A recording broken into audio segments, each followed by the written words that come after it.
Live now. Yep. All right. So we are actually live.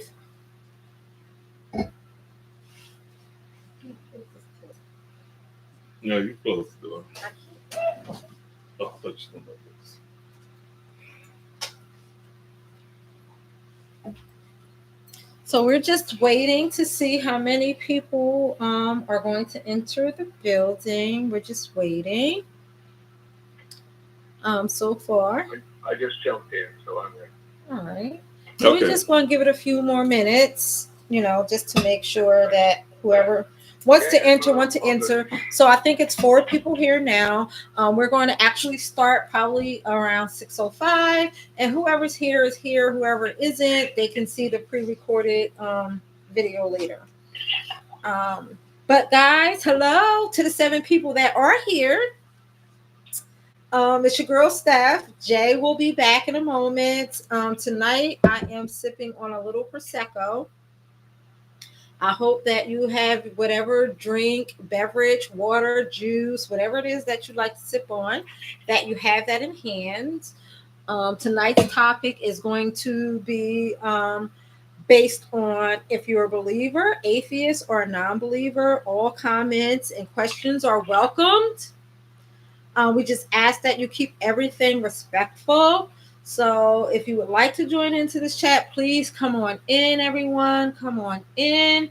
We are going to actually start the conversation in about 1 minute. Kind of dark. I look dark. Let's see. All right, so it is a Saturday night. I guess everyone's out on the shore somewhere doing whatever they want to do, which is where I should be, but I'm here. I'm here with Jay. Trying to get this lighting right. Okay, so it is 6:04.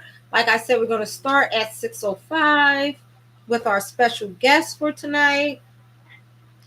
Please, guys, come on into the room. Have your questions ready. Have your comments ready. We're here to answer any questions and read any comments that you have. Please come on in. Let us know what you're doing tonight, what you're sipping on tonight.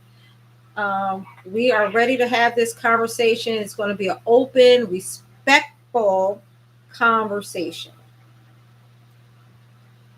And if you can't be respectful, you will be blocked.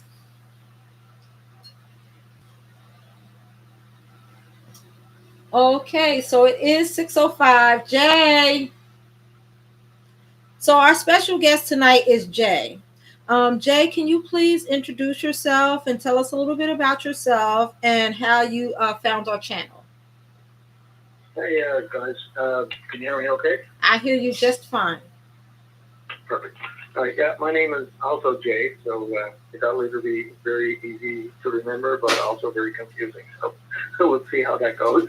Thanks so much for asking me to come on. I actually look very much forward to speaking with you guys about this topic. I will, like you were saying about trying to be respectful, I'll try to be as respectful as I can because my views are going to be different than some people. Obviously, anybody with any kind of religious background, then my views are going to be different from them. And but like again, if I come out as disrespectful, that's definitely not my intent. I'm just telling you the world the way I see it, or the world the way that I've investigated, the way that I think it. I believe that it works. And like I said, I'm not trying to attack anybody personally. If I say comments about God or religion, or I'm just questioning the idea of religion and questioning the idea of believing in God. That's the point. It's not a personal attack on anybody, right? Okay. So you said about my background, Steph. Do you want to maybe explain that a little? Yes, that would be great. Yeah, okay. So I was born into a Christian family, and I was a Christian at younger ages. my mom was Catholic. My dad was Anglican. So you can see how that could be contentious as well, because those two religions at the time were actually a little aggressive towards each other. But I was raised Anglican. I was baptized. I was confirmed in the Anglican church. My family went to church every other Sunday. We went on religious holidays like Christmas, Easter, and all that kind of stuff. And so that was the basis of my upbringing. Today, I'm a father and a husband, and just a normal guy that does normal things in the world. So just living my life just like anybody else, right? But I guess the other part of it, I guess, is when I became an atheist. I guess is that you want me to talk about that a little? Yeah, just explain that a little bit. How long have you been an atheist? Say that again, sir. How long have you been an atheist? How long have I been an atheist? Yes. Yeah. Okay. That's a good question. I don't. I mean, it's been. I'm almost 50 now, so it's been probably. I'd say in my 20s, late 20s, I started to really think about the question of God and whether God exists, and the big questions, I guess. But when I was younger, I didn't really pay much attention to it. I just accepted what my parents had said and what the society that I was raised in said. Like, they were Christians, I was Christians. Of course, that's you don't question sometimes when you're younger. You just go along, I guess, right? So I kind of always questioned whether there was a God or whether religion, like specific things, if religion was right or wrong or whatever, especially on things like that come up in society, like gay people, saying peace on, religions, or some religions at the time were saying, no, you can't be gay, and that kind of changed over time. But that's questions you whether if your religion or your church knows what they're talking about, what their values are, what do they say about a particular topic like gay people, right? So then that's when I guess I started questioning the church a little more. But I'm still pretty young, so I still didn't really think about much. Just like I said, you're trying to put your life together. You're working. You're going to school. You're trying to get a job. You have your life going on, right? So after a while, I moved away. After I got educated, I moved away from home. I moved to a different region, different place, and when I got my career and stuff situated, then I started to think more about those questions and I tried to look into the answers, basically of the big questions, I guess you ponder, right? So that started me down the atheist road, I guess, for lack of a better word. So, question: Is your wife an atheist as well? No, actually, my wife is not, and that's been a little contentious with us as well, because both of us were Christians when we got married, and I turned into an atheist after we got married. So I have to be very respectful, or try to be very respectful to her. Now, she's not a devout religious person. It's not like, so there is common ground between us. So what? She is still a believer. So what is her denomination? What does she believe? So we're Anglican. We're both Anglican. Anglican, which is a denomination of it's like a Protestant. It's not exactly Protestant, but it's not Catholic. It was broke off during the Protestant Reformation. Okay. So I'm just going to give you a little bit of background about myself. I am a believer. However, I'm not like a Bible total believer. Like, I don't know the Bible forwards and backwards and forward. I don't believe everything written in the Bible to be true. I do know that the Bible is man-made. However, I do believe in a higher power, and I am non-denominational. So that's a little bit about myself. I was raised as a Christian by my parents. However, as I become a little older and got to see things for myself, I lead more towards a non-denomination. Well, my mother was a Christian, and when I was younger, she gave me a few things, like a couple of things she wanted me to hear and listen to. And as I grew older, from what she told me, I went and started, checking things out for myself.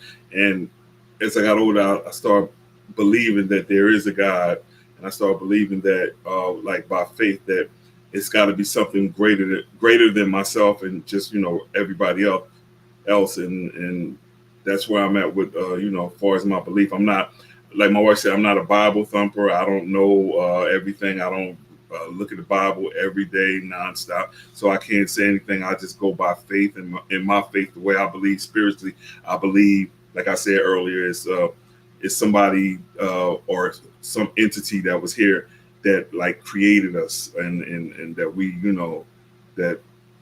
that's what I believe. So, what denomination were you guys brought up in? So I was brought up as Christian. Me too. However, the Christian year, was it like Catholic or Protestant? Or? It was Protestant, but I still I'm like non-denominational right now. Now right at this moment. Yeah. I don't know how many religions there are in the world. I'm guessing there are thousands of religions in the world. There's a lot. And all of them can't be right. Somebody has to be wrong. So I just go by faith, believing that there's a higher power, there's a God, there's someone bigger than I. And that's just, and I try to live my life as a good person. I try to do the right thing, and hopes that when I do die, that my soul will go to heaven.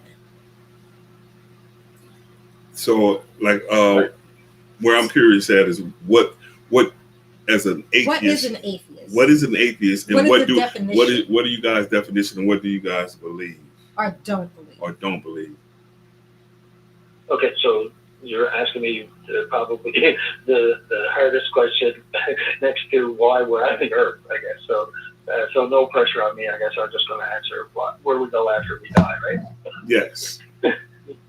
So what I've learned is that people in general don't like the words "I don't know," but in this case, I don't know what happens after I die or after we die. Okay. And the thing is that I don't think anybody else knows either, though. So true. People who are telling you that this is happening after you die and you're going to heaven or you're going to hell or you're doing it, they don't have a clue either. Yes. Because they haven't died. They haven't come back. They're like, so for me, that's where I am with that. I have no idea where we go after we die, but I don't think anybody else on this planet knows the answer to that question either. Correct. Okay. In regards to atheists, most atheists would probably say nothing happens. Like and people are afraid of death, I guess, but I mean, I'm not afraid of death. I'm not afraid I'm afraid of the act of dying. I don't want to be in pain. Nobody wants that. But yeah. I'm not afraid of actually dying. I mean, that's a little foolish, really, because when you're dead, you just don't exist, right? So you're not afraid of the time before you were on the planet. So why would you be afraid of the time after you're not on the planet? So you're not afraid of before you were born. So you shouldn't be really afraid of when you're dead. Right? Yeah, well, sure. It's not death. Yeah, it's like you said. I'm not afraid of the actual part of death. It's how do I transition to that part? Like you said, I don't want to be in pain. I don't want to burn to death. I don't want to drown. It's how do we get there? That's the part that scares me more than anything. That like she said, and like you said, I'm the part about when I transition. I don't know what's in store for me when I pass away. I don't know how I'm gonna go. However, it's written in my destination, my destiny, but it's just the part of the not knowing. Even though I try my best to read the Bible as much as I can, and I listen to different people, from scientists to preachers, and from evolution to the scientific design on how everything happens. It's just the not knowing. So even though I believe in God, I still have questions, and sometimes I'm at a standstill in my mind where I'm just wondering, like mostly all fleshly humans do, like once I die, is it just over? Is just black and I don't know anything, or am I still going to have a consciousness and kind of know something is going on here? I'm not around my family anymore. Where am I? Well, where am I going? What's going on? That's like the questions that I have, I think like when I die that I will be asking, like where I'm concerned, like what I want, like what I would want to know. So I feel like the bottom, like I feel like the question that we really want to get to with atheists are, after death, what do you think happened? What? I mean, no one knows for sure, but what do you think as an atheist happens? I think it's just like before you were born. Like, nothing happens. You physically, your body goes into the ground, or you get cremated, or whatever. I mean, that's what happens to your body. But what happens to you as your brain is in your body. So when your brain ceases to work because you're dead, then you don't exist anymore. It's as simple as that. Like your consciousness. Like if I took anybody and did, like when people are in car accidents or whatever, and they get brain damage or whatever, their personalities are changed. Their physical appearance, like the things that they can do, change. Like your brain controls who and what you are. I mean, that's so. And when that organ stops working, just like when your heart stops pumping blood, you cease to exist, right? You're not there anymore, right? So the question is, where are you? I guess, right? But you weren't, like I said, you weren't around before you were born either. That's so, true. You right. So that's my feeling on this. It was not only I think anybody know. I think like physically, when you're talking about where your body goes, that's easy, right? That you get buried, you get cremated. That's what happens to your body. But what happens to you, or what happens to what you conceive as you, or your consciousness, like I said, not only do I don't think anybody knows, I don't think anything happens. You just cease to exist. So you don't believe that we have a soul or anything like that? It's just once you die, that's it. Pretty much, and most atheists will say that as well. I mean, I can't speak for all atheists. No, like you can't speak for all Christians, but most atheists, I think, will say the same. That there, and I don't believe in a soul either. I believe in consciousness. I mean, I know. I think I'm a being. I'm a human. I have feelings and passions and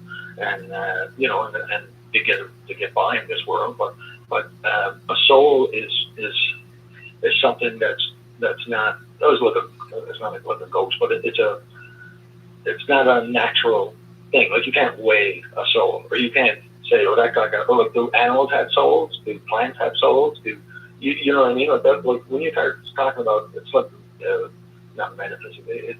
It's a spooky physics. Okay, it's spooky stuff. Like do do ghosts exist? Do genies exist? Like that. Like when you're talking about souls, you're talking about something that nobody can say exists or doesn't exist. I mean, it's just no, I don't think we have souls. So you're more of a person who, correct me if I'm wrong. I'm thinking that atheists are more of I have to see it, touch it, and feel it to know and prove that it's true. Is that correct? That's a good. You're a long ways there. You're 90% there if you think that way. But there are, and I can't speak for all atheists, just like you can't speak for all Christians, right? Yes. So or all all people, all women, or all men, or whatever. I'm just part of the group, so I'm only giving you my take on it.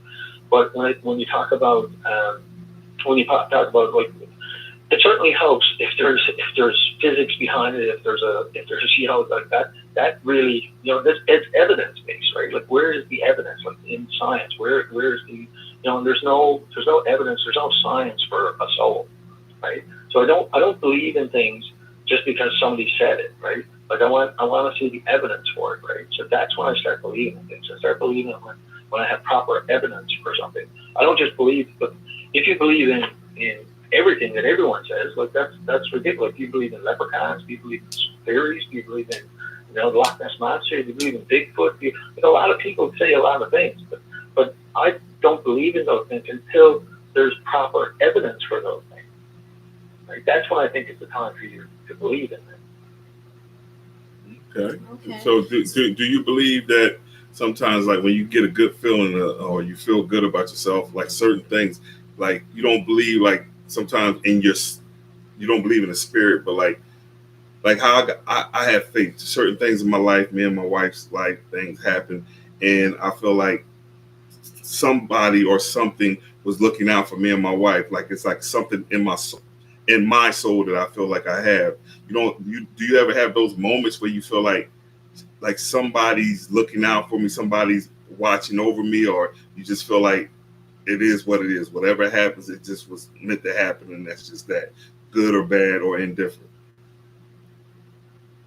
Okay, so you're so when you're talking there, so you're kind of saying that like there's things fated to happen. Is that your question, or are you saying like I mean I have the same emotions that all other humans have. Like I mean, if I look at a beautiful picture or a beautiful landscape or whatever, like I feel the same things that other people feel. Like I don't feel like there's somebody looking after me as such. Like I don't. I mean, I have the similar questions that you have about the universe as well, about the world, about your life, and things like that. But I don't feel like there's coincidences as well. Like our humans have been around for about 100,000 years or so, or 200,000 between the two, and we evolved in Africa to basically escape from predators, right? I mean, that's why we're successful. And one of the things that made us successful was our brains, right? So we evolved in order, like, not to figure out quantum mechanics. Like that was just a byproduct of our brain. It was just that's where we are as a species. Is that because we have a brain, we think about things, but that's just a byproduct of our brain, right? So it's not just because you feel like something is happening, or it doesn't necessarily mean it is happening, right? Like it just gets, I could, I don't know if I come up with an example, but it's just like your feelings are not always or what you think is not always in reality, right? So that's where, again, science. So sometimes your senses lie to you, right? So you need to be based in science. Right? I wanted to talk about what an atheist is too, because I didn't really define that, because some people get really confused as to what exactly an atheist is. Okay. So so I'll just take a second to do that, if that's okay. So So atheist a long time just meant someone who doesn't believe in God, right? So that's the basic definition of it. But in today's world, there's a thing called a hard atheist or soft atheist, which is a weak atheist, I think is they call it as well. So a hard atheist will take you that they take a hard line on it. They say there is no God, and then the burden of proof becomes on them to prove that statement, right? Mm-hmm. So that's a belief in a statement, right? It's a positive belief in a statement. But there's other atheists that are called soft atheists, and they say, so if you say to them there is a God, and they say, well, I don't believe that. I don't believe that statement. So that's kind of on the soft side of atheism, and that's a non-belief, right? So I just wanted to let you know that there are and then there's a third category that people get confused all the time called agnostics, right? Okay. So agnostics is atheism is the belief is what you believe, but agnosticism is knowledge, so is what you know. So okay. Most people will agree that they don't know there's a God. well, I say most people, but agnosticism is like I said, knowledge. So what you know. So you'll be surprised about actually what you know, what you don't know. I mean, most people don't know. Like we can't prove a lot, right? We have to take some things as fallacies, right? So we have to take some things for our knowledge, right? So that's what agnosticism is that it's the knowledge. So instead of saying atheism is the belief or non-belief in something, and agnosticism is the knowledge, whether you know something or don't know something. So, what do you consider yourself? A hard atheist, a soft atheist, or an agnostic? That's a good question because I've gone back and forth because sometimes with different evidence. But right now, I mean, I am agnostic, so I don't know. Like most people, I think would say they don't know that there's a God. But if they're truthful with themselves, I mean, I can't. I said you 100%, you 100%, you know there's a God. But I mean, most people would say, no, not 100, 99, or they'll give it some number, right? So if you have doubt, I guess, or if you're not 100% sure, then you're agnostic, right? So that you don't know, right? So, and there's not a lot of things in this world that we actually know. Like there's things that have been overturned a lot. Like we could be, in the Matrix and brain in the back kind of situations, right? Where you don't know. Look, you could be in a dream. You don't look. What exactly do you know, right? So that's what agnosticism gets down to, is what you actually know, right? So, but I've gone and went back and forth between soft atheism and hard atheism because sometimes I with the amount of thinking and the amount of research and the amount that I've done, I can't say that I'm a hard atheist, that 100% there is no God, but I'm in the top, but I'm in the 90th percentile on that. So I would say that I'm 90 some odd percent sure that there is no God. Okay, so I feel like people want, or I wouldn't say people, atheists like facts and stuff that can be proven. Um, you want to be able to feel it, touch it, and know that it's real. Um, Air, for instance, I can't see it, I can't touch it per se, but I can feel it. I can feel if the wind passed by my body or touch my skin or whatever. I can feel it. Um, and that's how I feel about a higher power, God. It's in my spirit. Like I can't see it. I can't see it. If you had this much, I can't touch it. But I feel it. Well, you used air as an example, right? But if there was as much proof about air as there is about God, then I would believe in God too. But there's not, like, you can turn on a fan and that blows air, and you can put a feather in front of it and you can see the reaction. If you like, that's based in science, right? You can do experiments on air to prove that there's air, but you can't see air. But you can do, if you could do the same type of experiment for a God, then I would be on board with being a God too. That there's not the evidence. But my experience with it is, once I speak with him, once I go in and I have my alone time and I come out feeling a lot better than when I went in. Just how you see that feather fan flows in front of the fan, my whole attitude changes. Okay, and it's nothing that I can't put my hand on it. I can't see it. I can't touch it, but I feel it, and I know before I had this conversation with the higher being, God, or whatever spirit you want to call it, before I went and said, please, just change my attitude. And sometimes people believe that that's just a mindset too. If you go into the day believing you're going to have a bad day, then guess what? You're going to have a bad day. But if you go into it knowing you're going to have a good day, it's all in the mind, it's all in the head. And some people believe that as well. But I know that when I go in with my faith, and I can't, it's faith, it's the faith of a mustard seed. I don't know all of the answers, nor do I claim to know all of the answers. However, I know it's just something that I feel within myself and within my body. And a lot of times people are saying religion is taught from your mother, your father, and it's something that's carried over from generation to generation, which I understand.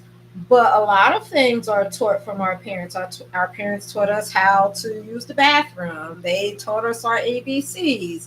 They taught us how to say thank you and please. So all these things were taught. However, when I became a little older, like I said, I am not a Bible toter. I don't claim to be Christian. I don't claim to be any other religion. I am non-denominational. I believe that, and I do believe that the Bible was man-made. I do believe that man chose what pieces or whatever to put in to suit whatever they wanted to suit. But I don't believe that from nothing you can produce nothing. 0 minus 0 is 0. So like that part I just don't believe. Yeah. So just kind of what you're saying there is that is your feelings, I guess, about something, or how believing in God or makes you feel, right?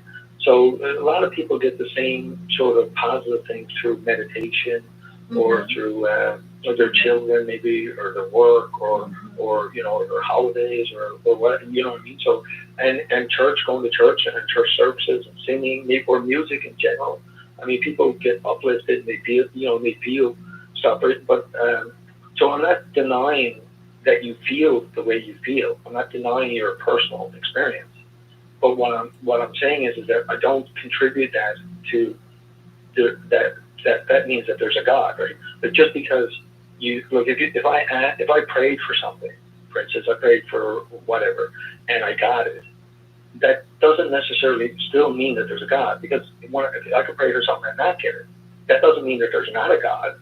Like, so it doesn't, just those situations that you're talking about don't add up to evidence for or not for God. Like those things are your own personal experiences that I can't experience and your husband can't experience. It's your own personal experiences, right? So, but like I said, a lot of people get those same type of experiences from singing hymns at church. They feel the Holy Spirit at church because everybody is in a congregation. But I mean, you could go to a mosh pit, or you can go to a concert and be singing out, and you get the same sort of feeling there as well. Like, and people that are going to deep meditation and stuff, they can get types of feelings and types of, so you can, just because you feel a certain way, or that doesn't necessarily mean that there isn't God, and it doesn't necessarily mean that there's no God. Like, right. It doesn't, to me, that doesn't add proof or take away proof. It's, right? So if so how do you believe we all got here? Like, how do you believe that we all got here? And like most of the time, if you, like they say, if you can't get something from nothing, if nothing was ever around, far as say again? Yeah, that's a good question too. So Jay, you're coming up with a really good question. So first you asked me what happened after life after death, and now you're asking me how we got here. So that's probably the two biggest questions that anybody has ever asked, right? So I guess how is actually a good question. A lot of people ask why we're here, which means purpose, right? Yes. So that's a different question altogether. How we got here, and you mean how as us humans on the earth, right? You don't mean us as how the universe got here, right? Both as humans and as the universe. Both. The great expanse, like the Earth, living beings, galaxies, everything. Yeah. Okay. So so for the universe, I look to science to answer these for how we got here, right? Mm-hmm. That's where I look, and I look at the latest science to see if it makes sense what they're saying, and stuff like that, and see if it makes sense to me. So the Big Bang Theory, I'm sure you've probably heard of that, right? Yes. So that's the leading theory. Actually, even before I go any further, do you know what the word theory? Like, a lot of people don't know what the word theory means. Like words have usages, right? Like, if I say cool to you, well, that could mean cold, but it could also mean like you're cool, you're hip, you're has many definitions, whatever, you know what I mean? So theory actually has two meanings as well that people don't understand. There's a scientific word when you say theory, and there's just a common usage of the word theory, and they're actually opposite to each other, which is the stupidest thing, but it is what it is. If you can go, like anything I say, go ahead, Google it or look it up. I want people actually to look things up. Just don't take my word for it. Go and see for yourself, right? Like, question everything I say and go look it up. I hope you get more educated. But theory, scientific theory, the common usage, I'll cover that. The common usage of the word theory is more like the word hypothesis in science. It just means you think you have a idea, right? So that's what theory means in common usage, right? But in scientific terms, the word theory doesn't mean that at all. It means it's a whole bunch of facts, it's a whole bunch of hypotheses, it's a whole bunch of studies that come together into a theory, into a scientific. So it's not a fact or a hypothesis. It's so a fact and a hypothesis is two different things. So how right. So how can a theory? So some of the things in the theory are true, and some of the things in theory are hypotheses. Like, those are two opposites. So I don't understand that. No. What I mean is that they were hypotheses at the time, but that, like, it's the pinnacle. It's the highest thing in science to become a theory, right? So then they were hypotheses, and then they became a fact. Yeah, that's usually the way it happens. Is that people think, and then they do experiments, and then they find that the truth, the scientific truth behind whether it happened or not. So people have a hypothesis. They think this is the way the world works. They do experiments, and then the experiments either prove or disprove the hypothesis. If they prove the hypothesis and evidence keeps mounting up, and one scientist adds more to it, then those become a theory then, right? So that's how it happens for the Big Bang, right? So the Big Bang is a theory now because so many scientists, they've added so much to the hypothesis that it's now fact in scientific terms that this is the best thing that we know about how the universe got created, and it's called Big Bang theory, right? So I mean, I'll take a second to explain a little bit if you want, but basically the universe exploded from a singularity, a point in space, and the way they know that is that they know that right now everything is expanding and moving away from each other, right? So if everything's expanding and moving away from each other, then if you reverse the clock, then that means that everything was going back into one area, and that's what they see, right? Like when you rewind the clock, you can see that all of the stuff that's flying out like a bomb, like an explosion. If you reverse the video, you see that it all came back to one point. So that's why one of the reasons. There's other reasons too, but that's one of the reasons why the Big Bang Theory was thought up, is because of this fact that they seen that everything was expanding, everything was moving away from each other, and like I said, it's just like a bomb. If you watch it on a film, and it blows up, and then you just reverse it, well, then everything comes back together in one piece, right? So that's what they're doing. That's the basis behind, or one of the bases behind the Big Bang, right? Well, we got a question from JK, and he wanted to know what happened before. Joe. I don't know if you want to say his full name, Okay. but JK, he wanted to know what happened before the Big Bang Theory. Like what was? Yeah, so they don't know. They don't know. They've got hypotheses about it, but they don't have any theories about it, right? So they don't know what happened before the Big Bang, right? They have multi-version, multi-universe theory, or hypothesis. Sorry, they have things that they're pointing to that they think may be, but nobody knows. Like that's why science is, that's where we are right now in our science. We can prove certain things, but we can't prove other things. They have hypotheses, like I said, but I don't think anybody at this point knows. And some people think it's even, if it's not another universe outside of our universe, a multiverse, then they don't think anything existed before. They think that there was no time before the Big Bang, because in order to have an event, you have to have time, right? So like I said, it's. So then, how did time get here? You have to do research on it yourself. We're like it's just like you could keep going on and on and on, and I don't want to do that, because then you're saying like time didn't exist. Okay, well then time came from somewhere, right? So where did it come from? And it's easier for someone to believe in a multiverse and time than it is to believe in a higher power. Like, to me, a multiverse is just like just out there.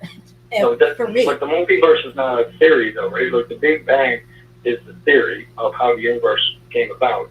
The multiverse is just a hypothesis. So that's right. Just but for someone to even bring that hypothesis up, and for it to even be a factor, and for it to even be into consideration, like I can consider that and lean more towards that, and lean more towards time didn't exist. And if time didn't exist, okay, it didn't exist. But then where did it, if it didn't exist then, how did it come up now? Like, again, if I have nothing, I can't then again make something. You know what I'm saying? Well, even the smallest cell, life comes can. with one little cell, and then it divides. You have to have something in order, and whatever it is, a microorganism, it has to be something. If I have no water, if it doesn't rain, and it's glass, I'm just not going to have it. Like, where is it coming from? Yeah, but like if you've seen condensation, right? So it formed out of the air, right? So you can have a glass and you can see water forming on the outside. But life isn't coming out of the air. If it formed out of the air, like when was the beginning? What was the beginning and the start of the air for it to even be formed? Like something comes from. I understand that, but that's what they're saying about the multiverse, though. They're saying that it came out of the multiverse. That's their hypothesis. And what is the multiverse exactly? Is our universe came out of a multiverse. And what's the multiverse exactly? What's that? Is multiple universes. Is another place outside of our universe. Okay. So where did the just like if we were on the glass and a water droplet formed on the glass, where the hell did this water droplet come from? But that's from condensation, like you said, right? Outside the glass. But the air came from somewhere. The glass, like, you can go on and on and on and on. Everything came from somewhere. Like, I could say, okay, where did the air come from? Where did the multiverse come from? I'm just saying, it can go on and on and on and on. And at some point, it had to come from something. Well, yes and no. I mean, there's a circle. I mean, that doesn't, like, you can follow the circle and you just keep going around and around the circle. Right. Yeah. So I mean, so it doesn't come from anywhere. A circle doesn't start anywhere and end anywhere, right? There's things called a Mobius's strips, right? Where it goes around a pulley and it comes back and it makes a figure 8 and then it comes back around on itself again, kind of thing. So there's things that time will probably go on forever. So to say that something can't go on forever, how like, that's a big statement. Or something had to you're talking about cosmology. You're talking about this stuff that's way over my level of understanding. And mine too. So yes, second. Do you know anything about gaps fallacy? We had a question from one of the commenters named Constant. He said, "What do you think about gaps fallacy?" About what? Sorry. Describing is the God of gaps. Gaps fallacy. Oh, God of the gaps. Yeah. Is what I'm saying. Yeah, God of the gaps. What is that? Yeah. So what that is like back in ancient times, I guess, like God was everywhere. You could see God everywhere. I mean, when the sun came up, Apollo was pulling the sun across the sky in these chariots. Like, I mean, when lightning struck, I mean, that's God. When a volcano erupted, when a storm, I mean, this is all contributed to God, right? And different gods, right? But as technology, as we as humans got better at explaining those things, so now when we see lightning, nobody, or not many anyway, would say, okay, well, that's Thor firing his lightning bolt down at us. Nobody says that. We talk about electricity, we talk about static, we talk about science, we talk about how that lightning bolt was formed, right? So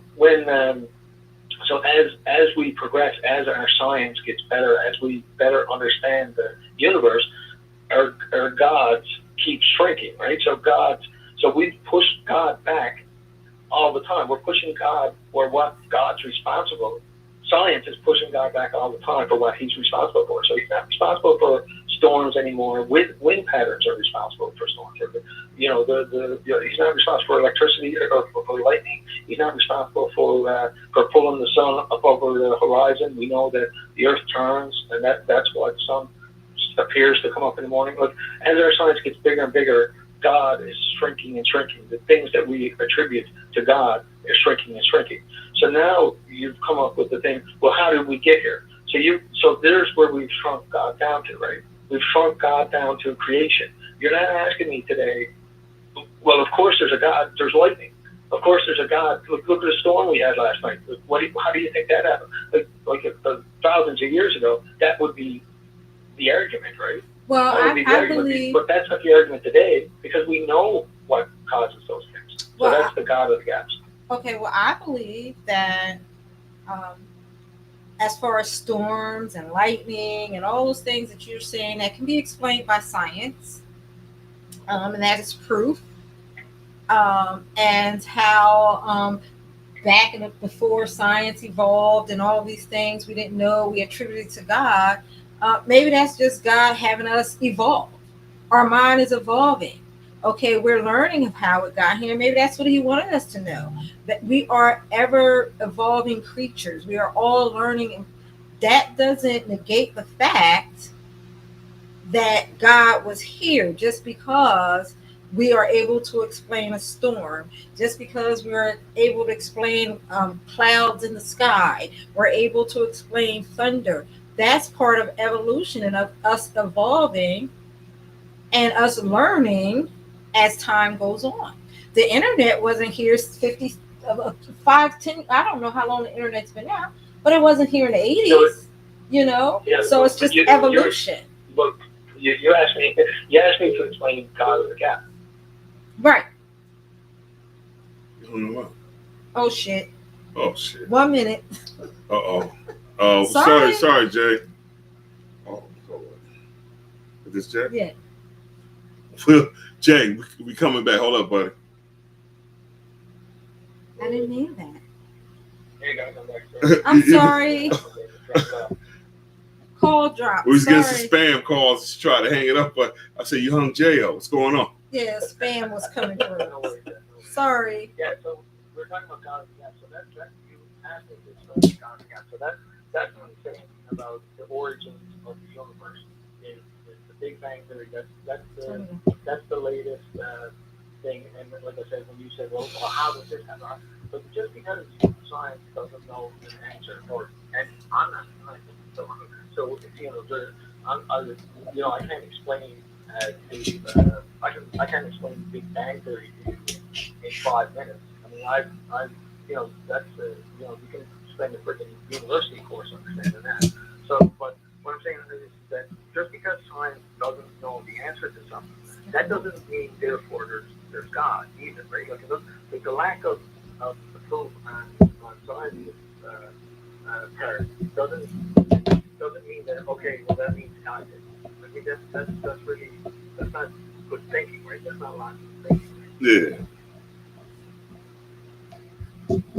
Jay? Yeah.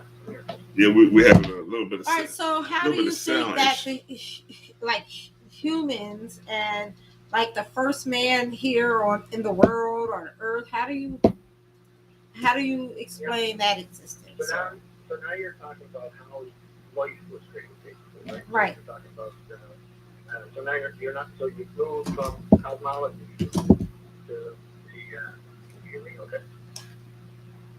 Yeah, we're trying here. I don't know. For some reason, you got really low. Yeah, after you call us back, it's real low. There's a lot of background noise. Yeah, what's the speaker? Turn the speaker down and then turn him up. Maybe if I cut the speaker out. 1 second, Jay. Yeah, no worries. What's wrong with this? Are you still close to your phone, Jay? I am. This is so low. Turn that off and then turn it back on. I'm gonna cut the speaker off 1 second, Jay. Then I'm gonna cut it back on. Yeah, no worries. Okay, let's see.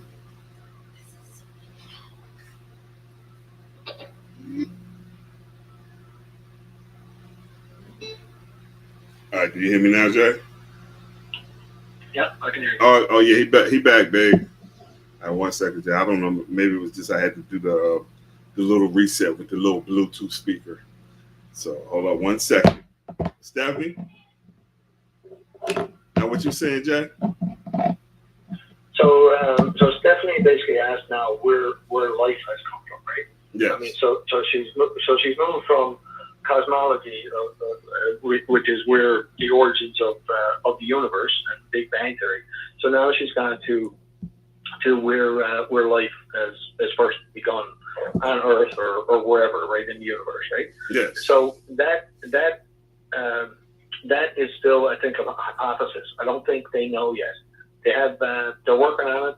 Scientists are working on it, as far as I know. But I don't think that there's a theory regards to that.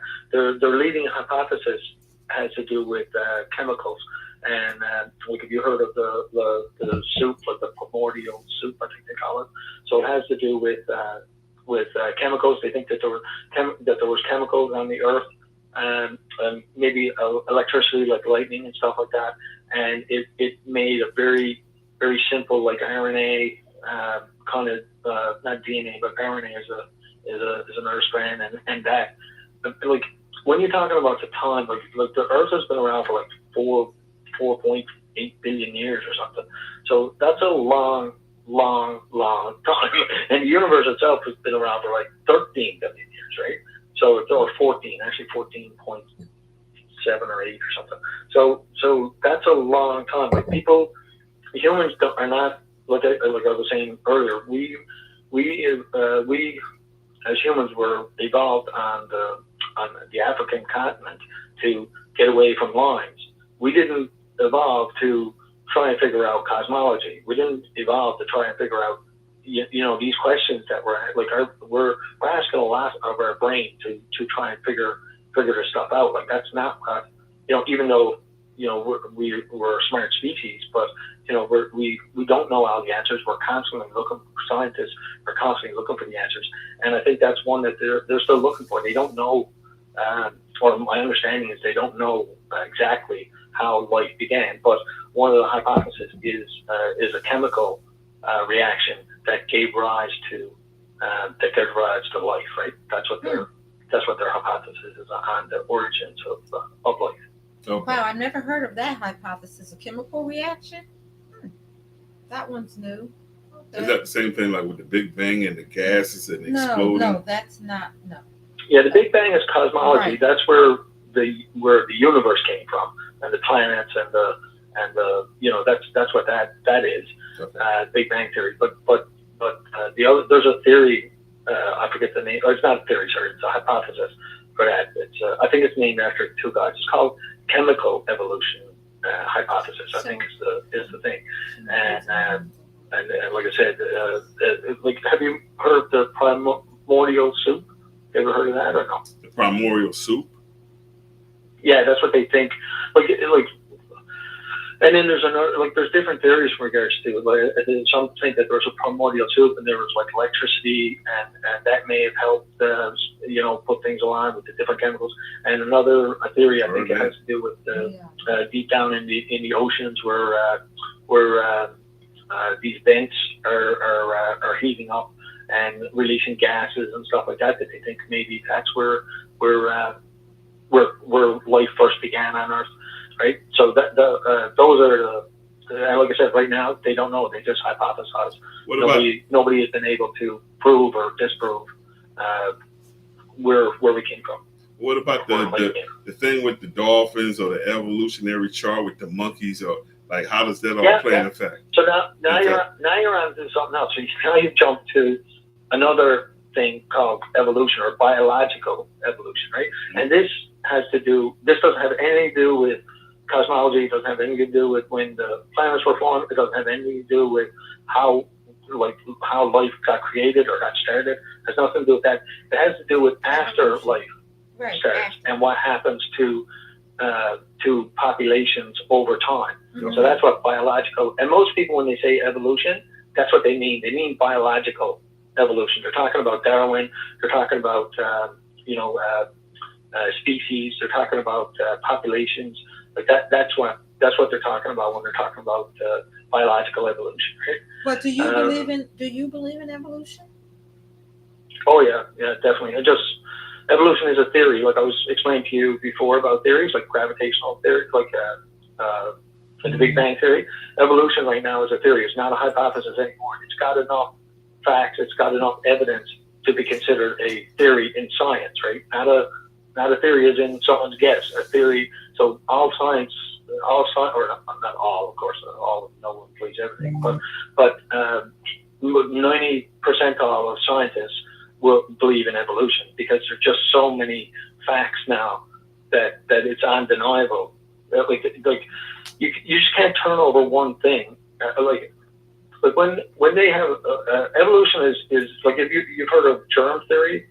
Or gravitational theory or atomic theory. I mean, gravitation, you believe in gravity, right? Yes. Yeah, you believe in germs. Yes. And you believe in atoms. Yes. Yeah, all of those are theories, right? Like all of those are, they're scientific theories. And today, evolution has just as much facts in it as gravity, as germs, and as atoms. Like that's how strong biological evolution is these days. Like, I can go down through a list. I don't know a crazy amount of stuff about evolution, but it was enough to easily convince me, more so than the Big Bang. I'm not a cosmologist, so it was the biological evolution totally convinced me that it is the way the world works, right? So if you believe in evolution, biological evolution, yeah, like what did we start off as to evolve, and then we evolved into what we are today? Like, what did we, like, in the beginning of evolution, what were we? Okay, so you say we, so the human race, the human. Yeah, so basically, things like I said, with the RNA and things like that, with how life created, that over time, over millions of years, turned into things like something bigger, like a bacteria, like an algae, like a green blue algae, I think is what they call it. Like, so that's what they think was one of the first big things that they could point to and say, oh yeah, that's life, right? That's, it's not RNA, it's not just simple. Do you want me to wait for Jay to come back? No, that's fine. That's fine. So that was the first Yeah, proof so of that's what they life. think. It was found in the oceans. That's what they think is the first microbacteria was found in the ocean. So that was the first, I guess, real life that was on the planet. And, I mean, and you're talking like billions of years ago, right? You're not, yeah, I don't know if it's billions or millions for green algae. I think it's millions, maybe. So algae Yeah, millions. was I think it's like 550 million years ago, I think. okay. And then what was So the then plants would have been the next thing after probably microorganisms like that. They think that plants was the next thing. okay. And then after that, the fish. So fish in the oceans was the next thing. That was 530 million years ago. Mm-hmm. So you sure you want me to wait for Jay? Because I kind of want him to hear this too. No, it's fine. I'm just like, okay, so even if we started off with algae, right? And we all evolved from the first form of life, was algae, right? So what is to say that God created algae and said this isn't good enough? Well, And then we went to the fish, or we went to the plants, then we went to the fish, then we went to this and that, and then he became, or the spirit. I hung Jay up with it. Shit. This is terrible. Sorry. Just let spam ring. Do you guys get spam on your phone? How do we get rid of spam calls? It's spam, Jay. If you got an iPhone, you can block those numbers. That's the other what I do. Yeah, but then they call from another number. It's terrible. And now you low again. That's what I use. What I'm gonna have to do? Just tell me. Hold on one second, Jay. We're gonna call you right back. Let me call you. They just call from, you block them. They call from another number. If you guys know how to get rid of spam. What was the evolution of spam? Where did spam arrive from? And I'm not talking about spam in a can that you cook. If you remember spam in a Still can. there, Jay? We're trying to discuss the evolutionary of life. So we're talking about the evolutionary biology. So basically, like I said, they think that algae was the first thing, plants was next. Then they think 500 million years ago, the first fish were the fossils of the first fish and stuff were found in the ocean. Then plants moved on to land, I think, and the next thing would be amphibians, then reptiles, and then mammals, and then birds. Yeah. That is the evolutionary chain, right? So the reason why they think that, or the reason, there's a bunch of reasons, but one main reason, or one of the ones that convinced me that there's something to this, is that, can you guys hear me okay? You're fine. We can hear you. Yeah, we can hear you. Good, yeah. So if I was to use an example, like if I went out into, if I went out and I had a whole bunch of every year I take a quarter and I put it out into my garden, right? Okay. So every year, and the date is on that coin, right? On that quarter. So whatever date, so 2022 is on the quarter, and I throw it out into the garden, right? And then next year I go out and I throw another coin, 2023, out in the garden, and then 2024, 25, and I continuously do this, right? So I continuously do this for years, for hundreds of years. I continuously throw out quarters into my garden, right? Mm-hmm. So what I've done is now I've layered like sediment and dirt and dust. I mean, anybody who knows will lay on top of these. So you would expect that the quarters that I would be in order, right? Like when I throw out the first quarter, that would be at the bottom of these layers, mm-hmm. and when I throw out the last quarter, that would be at the top. Right? I mean that makes sense, right? Mm-hmm. Yeah. So when scientists, when archaeologists dig down, this is what they find, right? So this is how they know that reptiles came before mammals, because when they get down so far, they don't find mammals anymore. they only find reptiles, right? When they get down further, they don't find reptiles anymore. They only find amphibians, right? When they get down further, they only find fish. Like that. That's why they. One of the reasons why they know these times, right, is because they dig down into the earth and they find these fossil records. So you don't see mammals in the wrong stratosphere. You don't see mammals down where the first fish were. Now there's still fish. Now, when I say fish, I mean ancestors of fish, not modern day fish, right? So people like, the famous thing, I guess, is people say is, okay, well, we evolved from monkeys. Why is there still monkeys, right? Well, we didn't evolve from modern day monkeys. We're cousins of the monkeys. Like you came from your grandparents. Like, how come you still got grandparents? I mean, that's how stupid that thing is. Like, we are cousins of monkeys. So if you follow back our family tree, if you follow back the monkey's family tree, and you follow back the human family tree, then we have a common ancestor that was ape-like, but it wasn't a monkey. A monkey today, or an ape today, is just as evolved as we are. He evolved from that ape-like creature, just like we evolved from that ape-like creature, right? So we're no more on the evolutionary scale, more evolved or less evolved, or we're the same. Look, anything that's living right now today is evolved equally. They're the same type. They're different. They're we think humans are so great because we can think, and we are to a point. But we can't swim like a dolphin. We can't fly like a bird. We're not as fast as a cheetah. You can name loads of things in you can't smell like a dog. I mean, we've got lots of things that humans are not good at, that animals are way better than us at. And the reason why they're better than us at those things is because of evolution. They evolved for their environment to be better at their environment. But then we evolved as well. So they could have kids. Humans evolved as well. Humans back in you had cavemen. Now we have scientists, like you said. They can dig down. They can see. They can go through layers of things. We come up with medicine. We have scientists who can prove these as facts versus hypotheses. Like, we evolved as well. So everything is always evolving.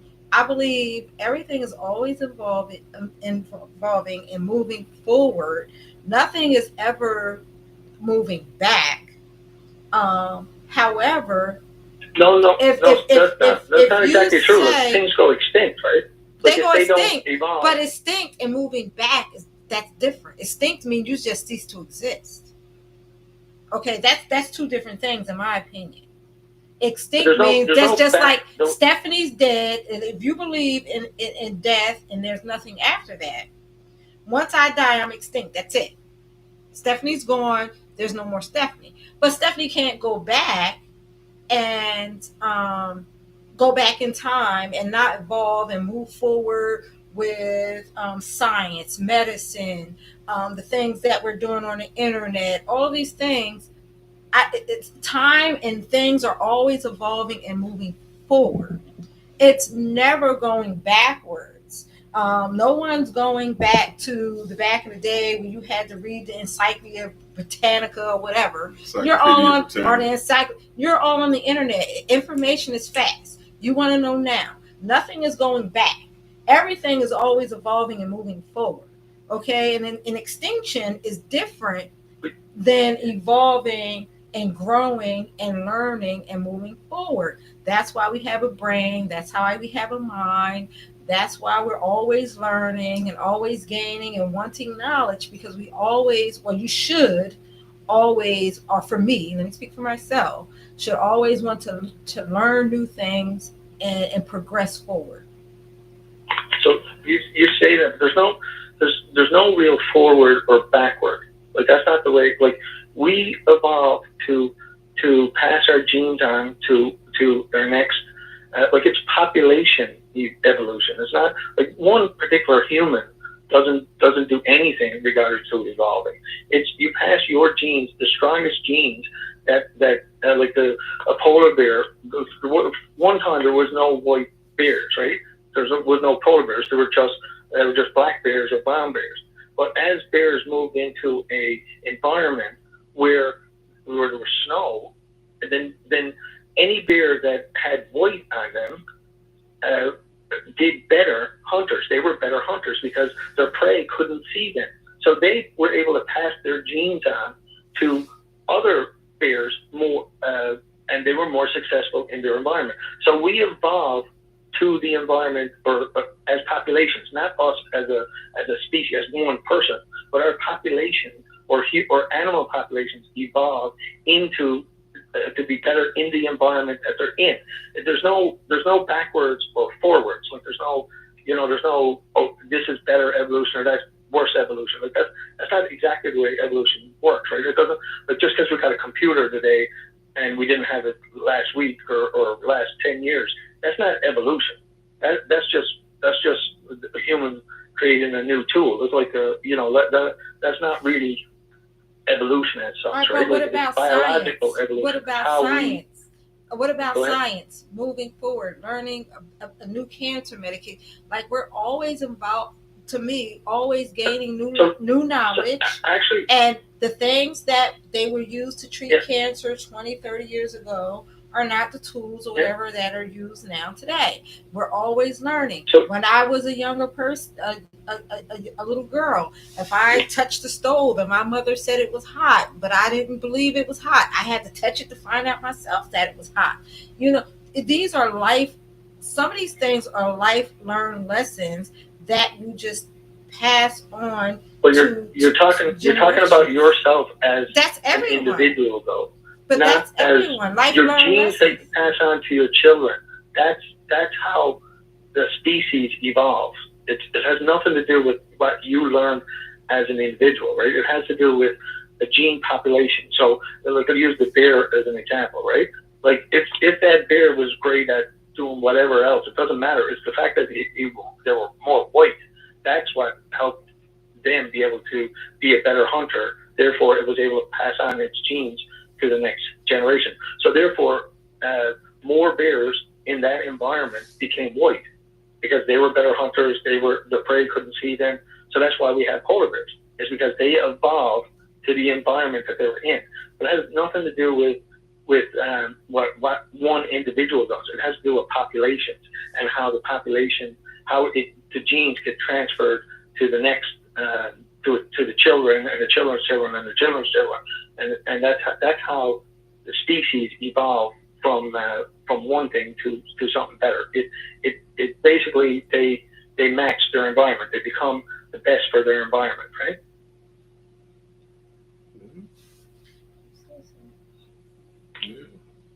Got a point. I still feel like it's just like. And actually, technology, Stephanie, as we were saying, I feel like science it's kind of backwards, actually, because our science and our technology is actually, if there is a back and forth, they're making us worse for our environment. If you notice, people have glasses these days, right?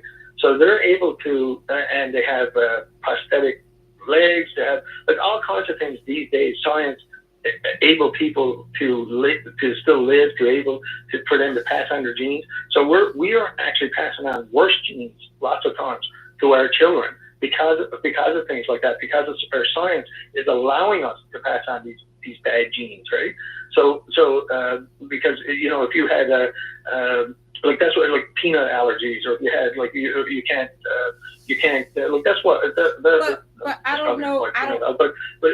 But if you were able to pass on these types of genes to then that so science is actually, in this case, it's going against us because we're able to pass on our genes anyway. But not in all cases. In a natural environment, we wouldn't be able to do that. Not in all cases, because you're talking about genes. No, not in all. However, if I got into a car accident today and my legs were severed, then yes, I want that prosthetic leg, and that has nothing to do with genes. So then again, that comes with science. But if you were back in Africa on the savannah and you lost your leg hundreds of years ago, then you'd be eaten by a tiger. You wouldn't get a chance. But that's why it's always evolving and moving forward. That's what I'm saying. But that's why it's always evolving and moving forward. No one wants to go back to Africa 100 years ago. No one wants to go forward, there. Though. It's always forward. It's no There's no such thing as backwards and forwards when it comes to evolution. For science, it is. Whatever species is evolving into or trying to evolve into their environment. Okay, well, I'm grateful for science. And the species that don't evolve become extinct, right? And so if you go ahead. I don't know if it's because they don't evolve that they become extinct, or versus if it's the human race out there with the poaching and killing and like we can go on and on and on about why certain animals are extinct, okay? And it doesn't necessarily have to do with them not evolving. No, that has to do with like sometimes with humans. Right, humans were even on the planet though. Oh, well, see, I didn't realize that. You're talking because we burned down the rainforest. Okay. We're talking over each other a little bit. Okay, I'm sorry. I was in a whole other time zone. I'm sorry. Yeah, the extinction. Sorry, I'll clarify. The extinction that I'm talking about. I'm not talking about the fact that we burned down the rainforest, so then such and such a thing goes extinct. Right. I'm talking about like even before humans were on the planet. Okay. Species were going extinct, right? Okay. So it had nothing to do with humans. It's just if a species doesn't evolve to its environment, then it can die as a species, right? And so it no longer exists. Like, there's no saber-toothed tigers now, right? Right. Yeah. So what happened to them, right? So they're extinct, right? But actually humans, I think, were around during that time. But I guess dinosaurs are a good example. Like there's no dinosaurs now because dinosaurs died from that was. Wasn't that from like meteors or something like that? Like that's their theory or that's their hypothesis. That was a whole different story. There's no, but that's their hypothesis on it, that they believe that a meteor struck the Earth and it kicked up a bunch of dust and blocked out the sun, and then a whole bunch of plants died, and then the dinosaurs started to die, changed the climate, so they couldn't adapt quick enough. They couldn't evolve like one. You can't evolve. One species, one person, one individual doesn't evolve. That's not how it works. Right. You pass on traits to your children, and then they pass on that trait to their children, and that's how evolution works. It's the passing on of the trait. It's not one individual. Like all those dinosaurs died because they couldn't, as individuals, deal with the new climate that they were in, deal with the new environment that they were in after the meteor struck. So most of them didn't like. They didn't die, like they weren't under the meteor. The meteor kicked up a bunch of dust, blocked out the sun. It was really cloudy for years and years and years, so the sun wasn't getting down, so plants died. So if your plant that you're eating dies, then you die, because if that's the only thing you can eat, and so they couldn't just, okay, well, I'm not going to eat this plant, I'm going to eat this other plant over here, or I'm going to eat this tree instead. Like they can't digest that tree. Right? So dinosaurs as a species, they died, but not all the dinosaurs died. Like some were able to adapt to that new environment, and they were able to pass their genes on, and that's where they believe modern day birds come from.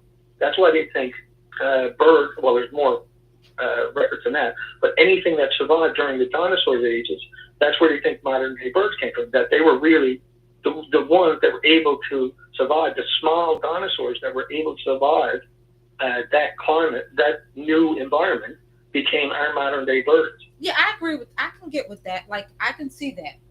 I can agree with that.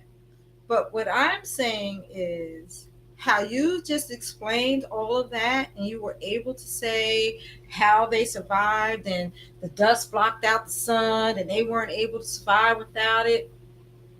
Humans are always evolving, and that's how we know these things. Okay, but not just humans. So all species are always evolving. But I'm only concerned about humans. What I'm speaking about right at this moment, because we were just talking about how did human life exist and the evolution of human life. Okay, that's where I thought the conversation started. So I believe that humans are always growing in knowledge. We have this knowledge. God gave us free thought and free mind and free will, and the human mind is always growing, and humans are always going to be, as far as I'm concerned, the dominant species, because we are all of these things that scientists, if atheists want to see something that they could feel, taste, smell, and touch, all of those things came from humans. Humans were able to either make this a fact, make this a hypothesis, or become doctors, come up with medicine, figure out fire. All of these things came from humans, and we would never go backwards. In 10 years, humans are going to be able to do something more extraordinary, or come up with something more extraordinary than what we're speaking on today. So, Stephanie, you're talking about technology, Not just evolution. technology. Like you're talking about human technology evolution. You're not Brain. talking about Your biological evolution. I'm talking Like about your brain. Your Can you say that again? mind. Sorry, I couldn't hear. I'm talking about your mind. It's always growing. It's always evolving.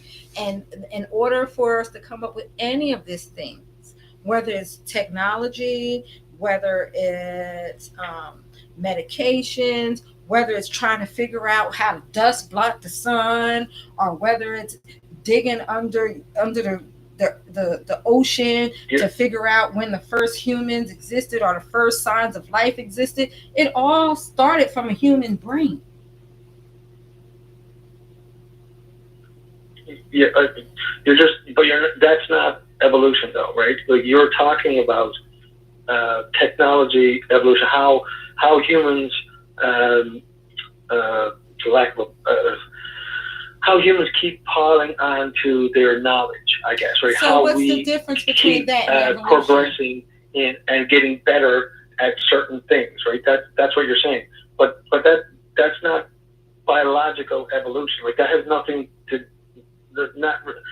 So what's like the I said, difference? like some things, like What's the glasses, difference? for instance, like we created some glasses, right? Right. So if you had bad eyesight, for instance, Mm-hmm. and you were on the savannah 100,000 years ago, and you couldn't see a lion coming towards you, you're dead. Like so you don't get to pass on that bad eyesight gene to your children, right? Right. So, but to now in today's world, the environment that we're in now, we created glasses, and there's no lions either. And so we've created houses, we've killed the lions, so we don't have to worry about those things, right? So our environment has changed, so it's the technology that allowed us to change that. But so now we're able to pass on this bad eyesight to our children, though. Right? That's what I'm saying. So you think of things as backwards and forwards, or you're more evolved or less evolved, but that's not really the way. So you're talking about genes. Genes. I'm talking about biology, though. I'm talking about animal biology, evolution. I'm not talking about the progression of humans and our technology and how we get better with our technology. That's not really what biological evolution means, right? Okay. That's all. Okay. So I'm just wondering if you're talking about like genes passed down from generation to generation. Like if you have bad eyesight, okay, then maybe my son, if we had a child together, maybe my son would have bad eyesight. Like, that's, to me, that's different than evolution. So Jay's talking about biological evolution. You're talking about biological evolution? Right. Jay? Yeah. Yes.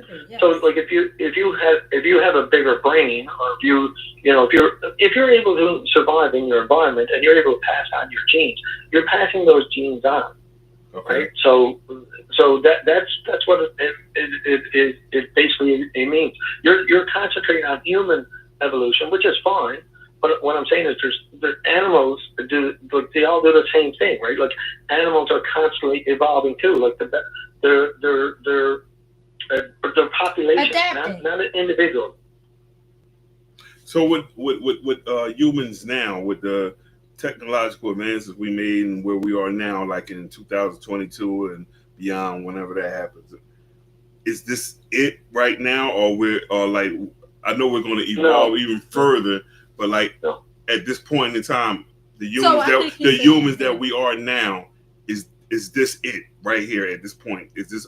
Or will we evolve into something else? Or are we going to evolve into something else, something more, something higher, something, I don't know, more evolutionary, more superior to what we are now? Well, our species will evolve to our environment, right? That's the way it works. So there's no stopping. There's no. Yes, of course, every population evolves. Individuals don't evolve; the population themselves evolve. Okay. So, like I said, with the eyesight, so it's possible for us to pass that gene on. So you think of it as something backwards because like bad eyesight is not good on the savannah, but it doesn't matter in today's age. You just put on a set of glasses, right? So and obviously that's a trait that's not great. But we also could be passing on bigger brains and smarter people, or we could be, so you have to look at individual traits to see what we're passing on, right? So yes, we're constantly evolving, we're constantly changing, I guess is the better word for it, not evolving, because evolving kind of says it's a positive thing, right? But it's not. Like, it's just we whatever genes we pass on to our children, and the more that we pass on, the more the more character traits that we pass on, then that's what our species will change into, right? Mm-hmm. Okay. So what, like, how long have you been, so again, you consider yourself an atheist, correct? Yeah. So I identify now as an atheist. Like I said, I was a Christian when I first started, but after thinking about a lot and researching a lot and hearing about other people, like one of the biggest things, like I said, when you're young, you're very, like you mentioned this earlier, I think too, you're very susceptible. Your parents teach you everything. I mean, they're the only people that are around, right? So they teach you, like, don't touch the stove, like the stove is hot. Don't run across the road, look both ways. Like, they're trying to keep you alive, right? I mean, that's what your parents are here for, right? They're supposed to be.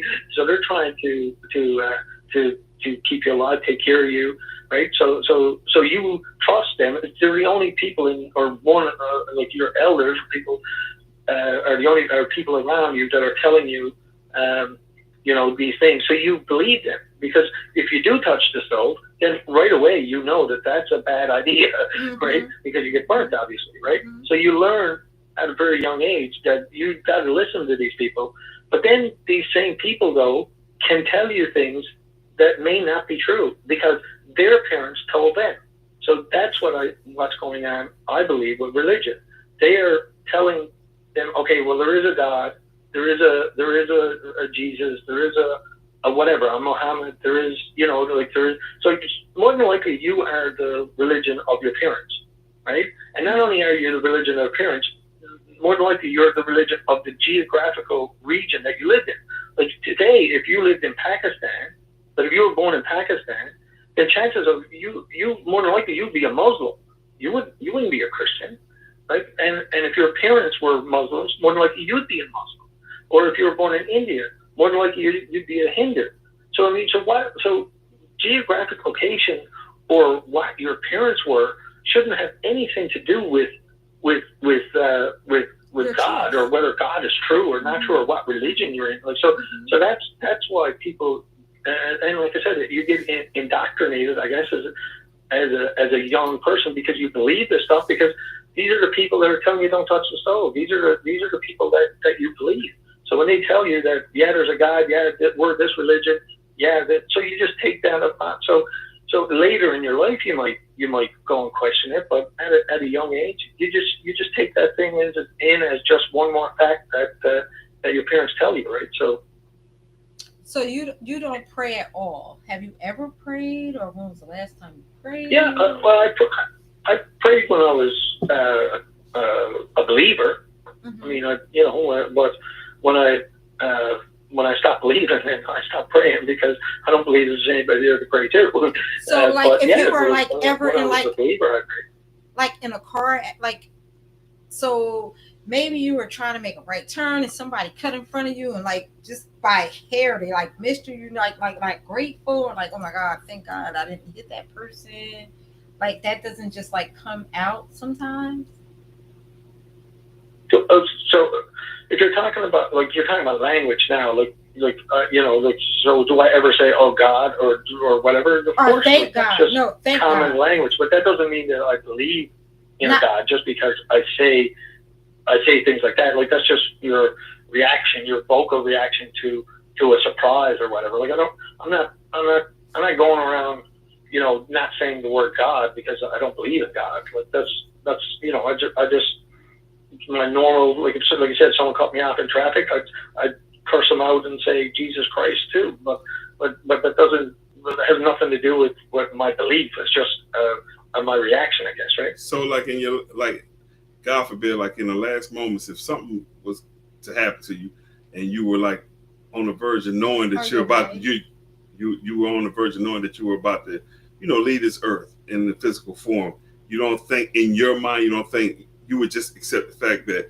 once this happens, if nobody comes to, to save me, whatever, I'm done. That's it. It's over with, and I won't know anymore. You don't think in your mind. You might think if there is a God, please, comfort me and bless me to be with you and protect my family while I'm not here. Or you just take it as I'm going to be gone. I won't know anything.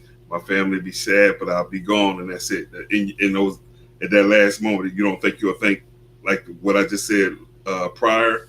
Like you might be like, you might have a revelation to be like, if there's a God, please, Until he's in that. Yeah.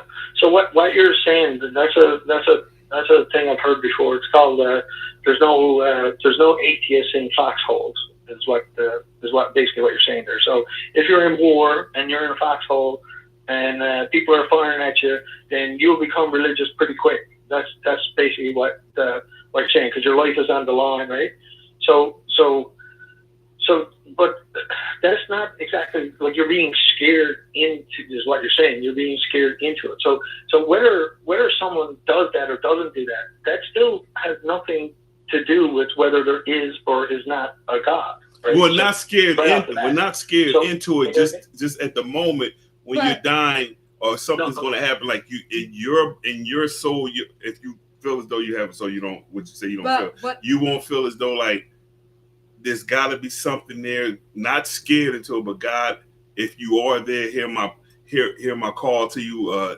Can you take care of my family, or can you help me get through this? Or you think you would just be relaxed with it, knowing that's it, and you're just going to fade to black, and that's it. Is that how you would feel if something like that happened? So wait, let me just say this real quick. So I feel like if that did happen, if you are a true believer, God knows your heart and your mind, okay, as a true believer.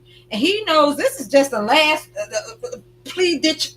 You don't truly believe in him. Well, I'm not talking about right now he's an atheist. I'm not talking about a so true believer. I'm saying, if him as an atheist, it would be a last ditch, like he said.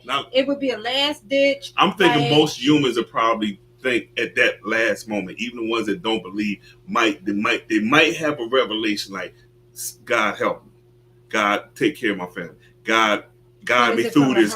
And I think a lot of people somewhere innately in their mind, in their consciousness, they don't believe they have a spirit that's built into them. So even if they didn't believe all this time, at that very last moment, it might just come out. Not because God said you better say something to me now or you're going to hell. I think in their subconscious that a lot of atheists and people that don't, agnostic, that are not too sure, I think it's built within them that they probably don't realize now. They might have believed when they were younger, then they left God alone when they got older. But at that moment, for some reason, I got a feeling a lot of people, it will come out of them, not because they're scared, from the heart, that it might just trigger something within that person, in their consciousness, not their soul, because they don't believe they have a soul.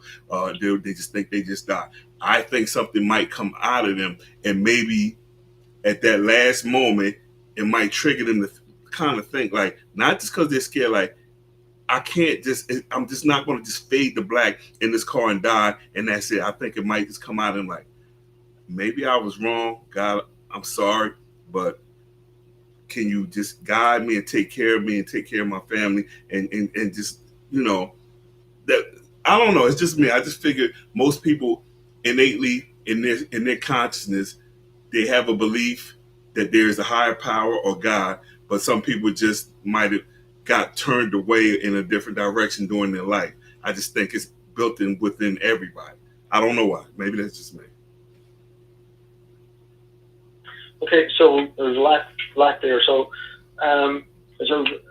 I've never been in a foxhole, or I've never been in a situation where I had to or thought I had to reach out to pray to God or to save my life or to whatever. But I have heard of stories of somebody who actually was in that, and not a personal person that I know, but and they didn't pray, and they fought harder in the foxhole, and they said that they thought they would have liked that anybody else that's in a foxhole, that they stop praying and start fighting too, because it would better their chance of getting out of those foxholes.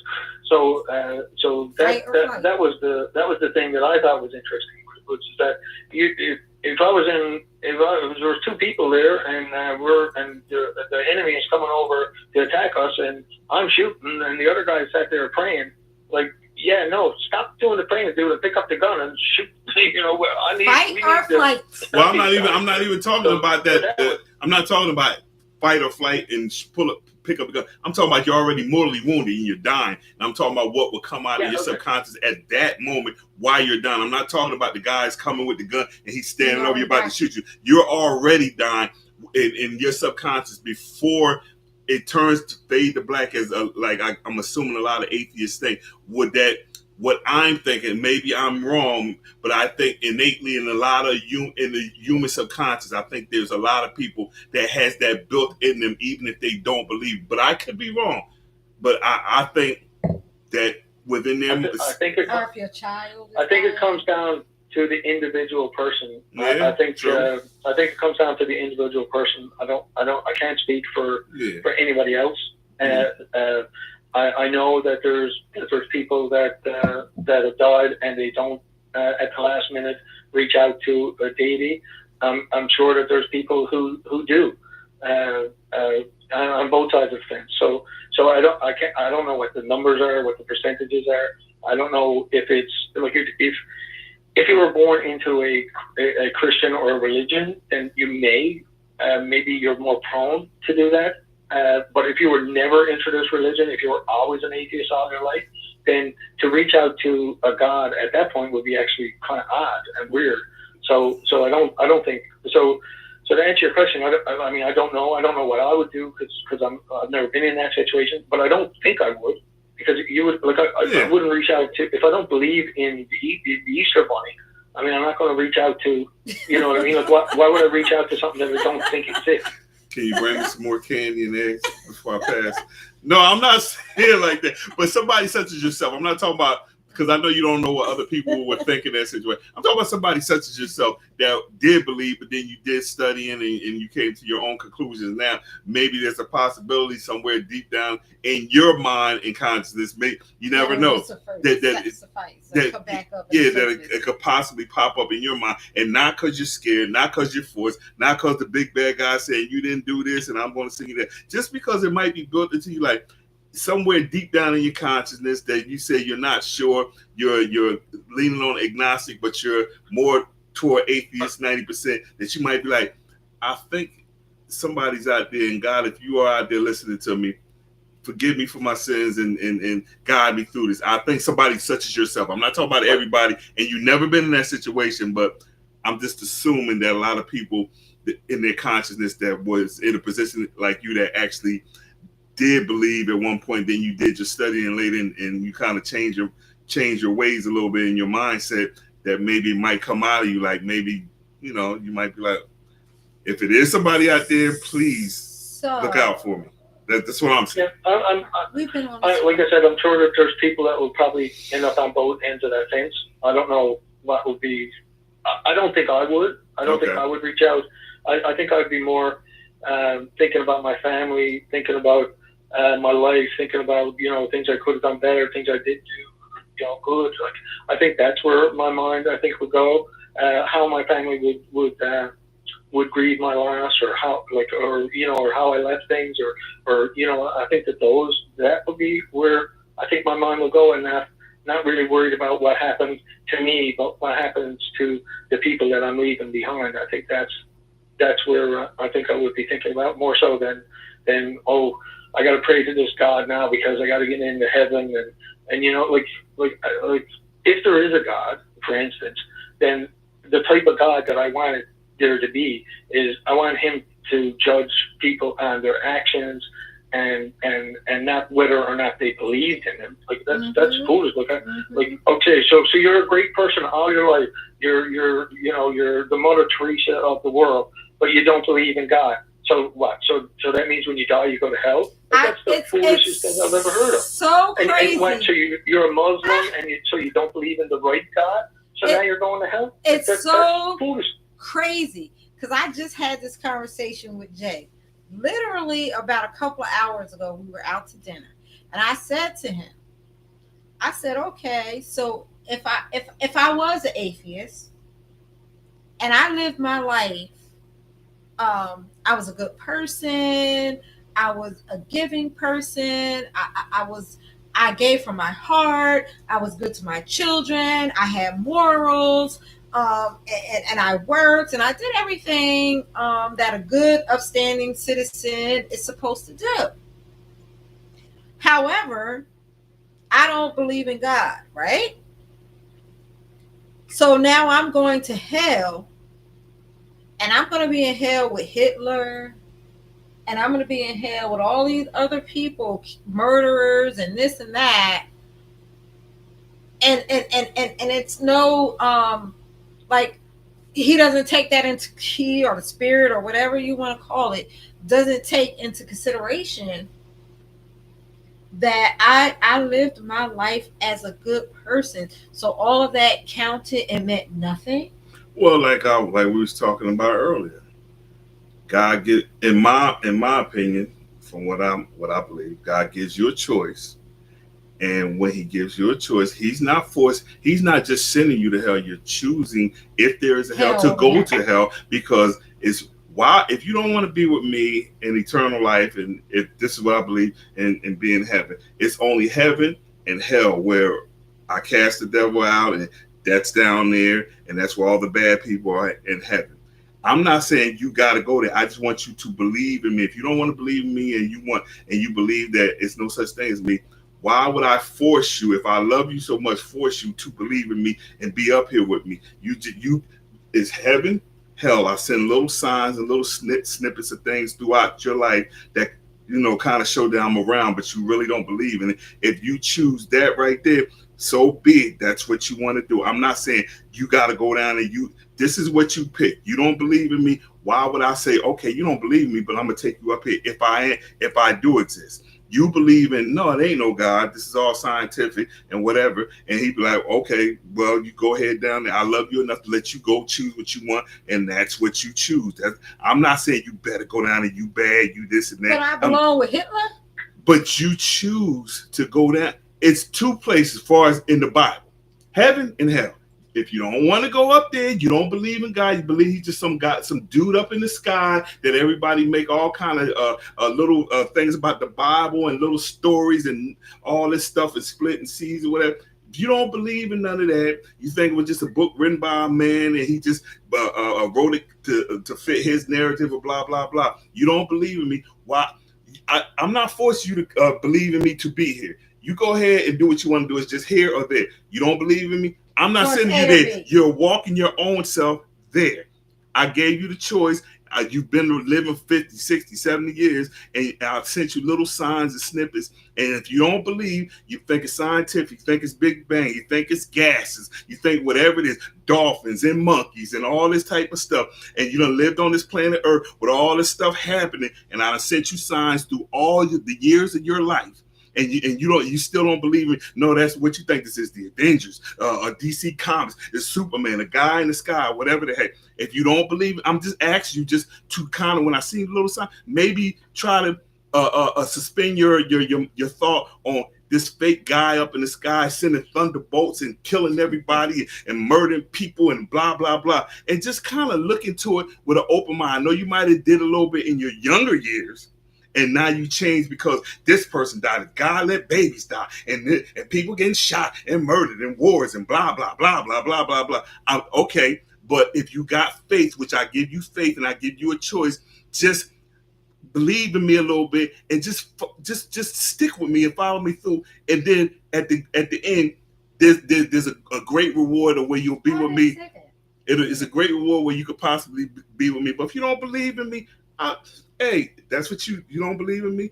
I'm just some guy in the sky. You believe all the scientific stuff and this stuff in the movies stuff. Go ahead and do your thing. But the only other place to go is hell. I'm not sending you there. You're walking there on your own.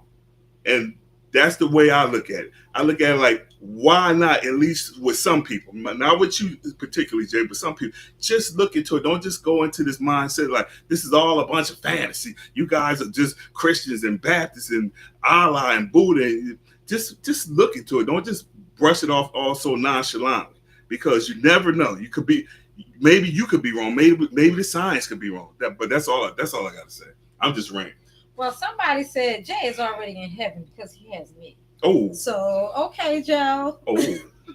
Yeah. But anyway. Yeah. That's it. Oh, we digress, Jay. So I got a little comment back to that. So it's the same thing for the Muslim though, or the Hindu, or you know, like those, or the Buddhists, or like those religions. They don't believe in the same God that you believe in, right? So you're saying that okay, so they didn't believe in that God, so they're all going to hell. No, so they were a good person. They didn't believe in the right God, but they're going to hell. I mean that doesn't make any sense, Jay. Like, well, no, I'm not saying. I'm saying if they believe, if there is a God, that's I think myself, I agree with Stephanie that's foolish. I think it has more to do with like. If I don't believe in God, but I'm just using this hypothetical. But what I would believe is that I don't think God, like the emphasis on the belief in God, I don't think is as important as what you do in your life. Like, so I'm kind of on Stephanie's side here. That I believe that if there was a higher power, then he wouldn't care about the fact that you believe in him or don't believe in him. Or like God gave me the brain that I have now. God put me in if there is a God, he put me in the situations I am now. The reason I used my brain to figure that to say that I don't see enough evidence to believe in this God. So now he's going to punish me for the brain that he gave me. Because and the evidence that he gave me, but that doesn't make sense. Well, either, no, right? I'm not. Came to this conclusion. Oh, well, that's what I'm saying. He's giving you free will. I don't know the how to break it down, but you got all different types of religions. I'm not saying Jesus in the Christian thing. I'm saying just the belief in the higher power of God, no matter which way you come to him from whatever. Because there's people in other countries that probably never even heard of Christianity. I'm not even talking about that. I'm just saying believe in a higher power in God. And he might come to everybody in a different way, in a different religion, in different countries. But Jay, you can't just believe something. You just can't believe something. You have to be convinced of something. Like, you know what I mean? Like, I can't help what I believe. Well, that's right? Well, I know. I'm saying, but it's faith. It's faith. You don't. I'm not saying you gotta believe anything. You said you believe in God, right? Yes. So the evidence, so the things that you researched, the things that have happened in your life, they make you believe that there's a God, yes. Right? So the things that happen in my life and the things that I've found out makes me believe that there is no God, right? So what I'm saying is that you're saying that I'm going to be punished for the way that I think about the way the world works, but you won't be. Because of the experiences and the way, like you can't today. Like if I said to you, listen, you have to stop believing in God, right? Like you can't just stop believing in God.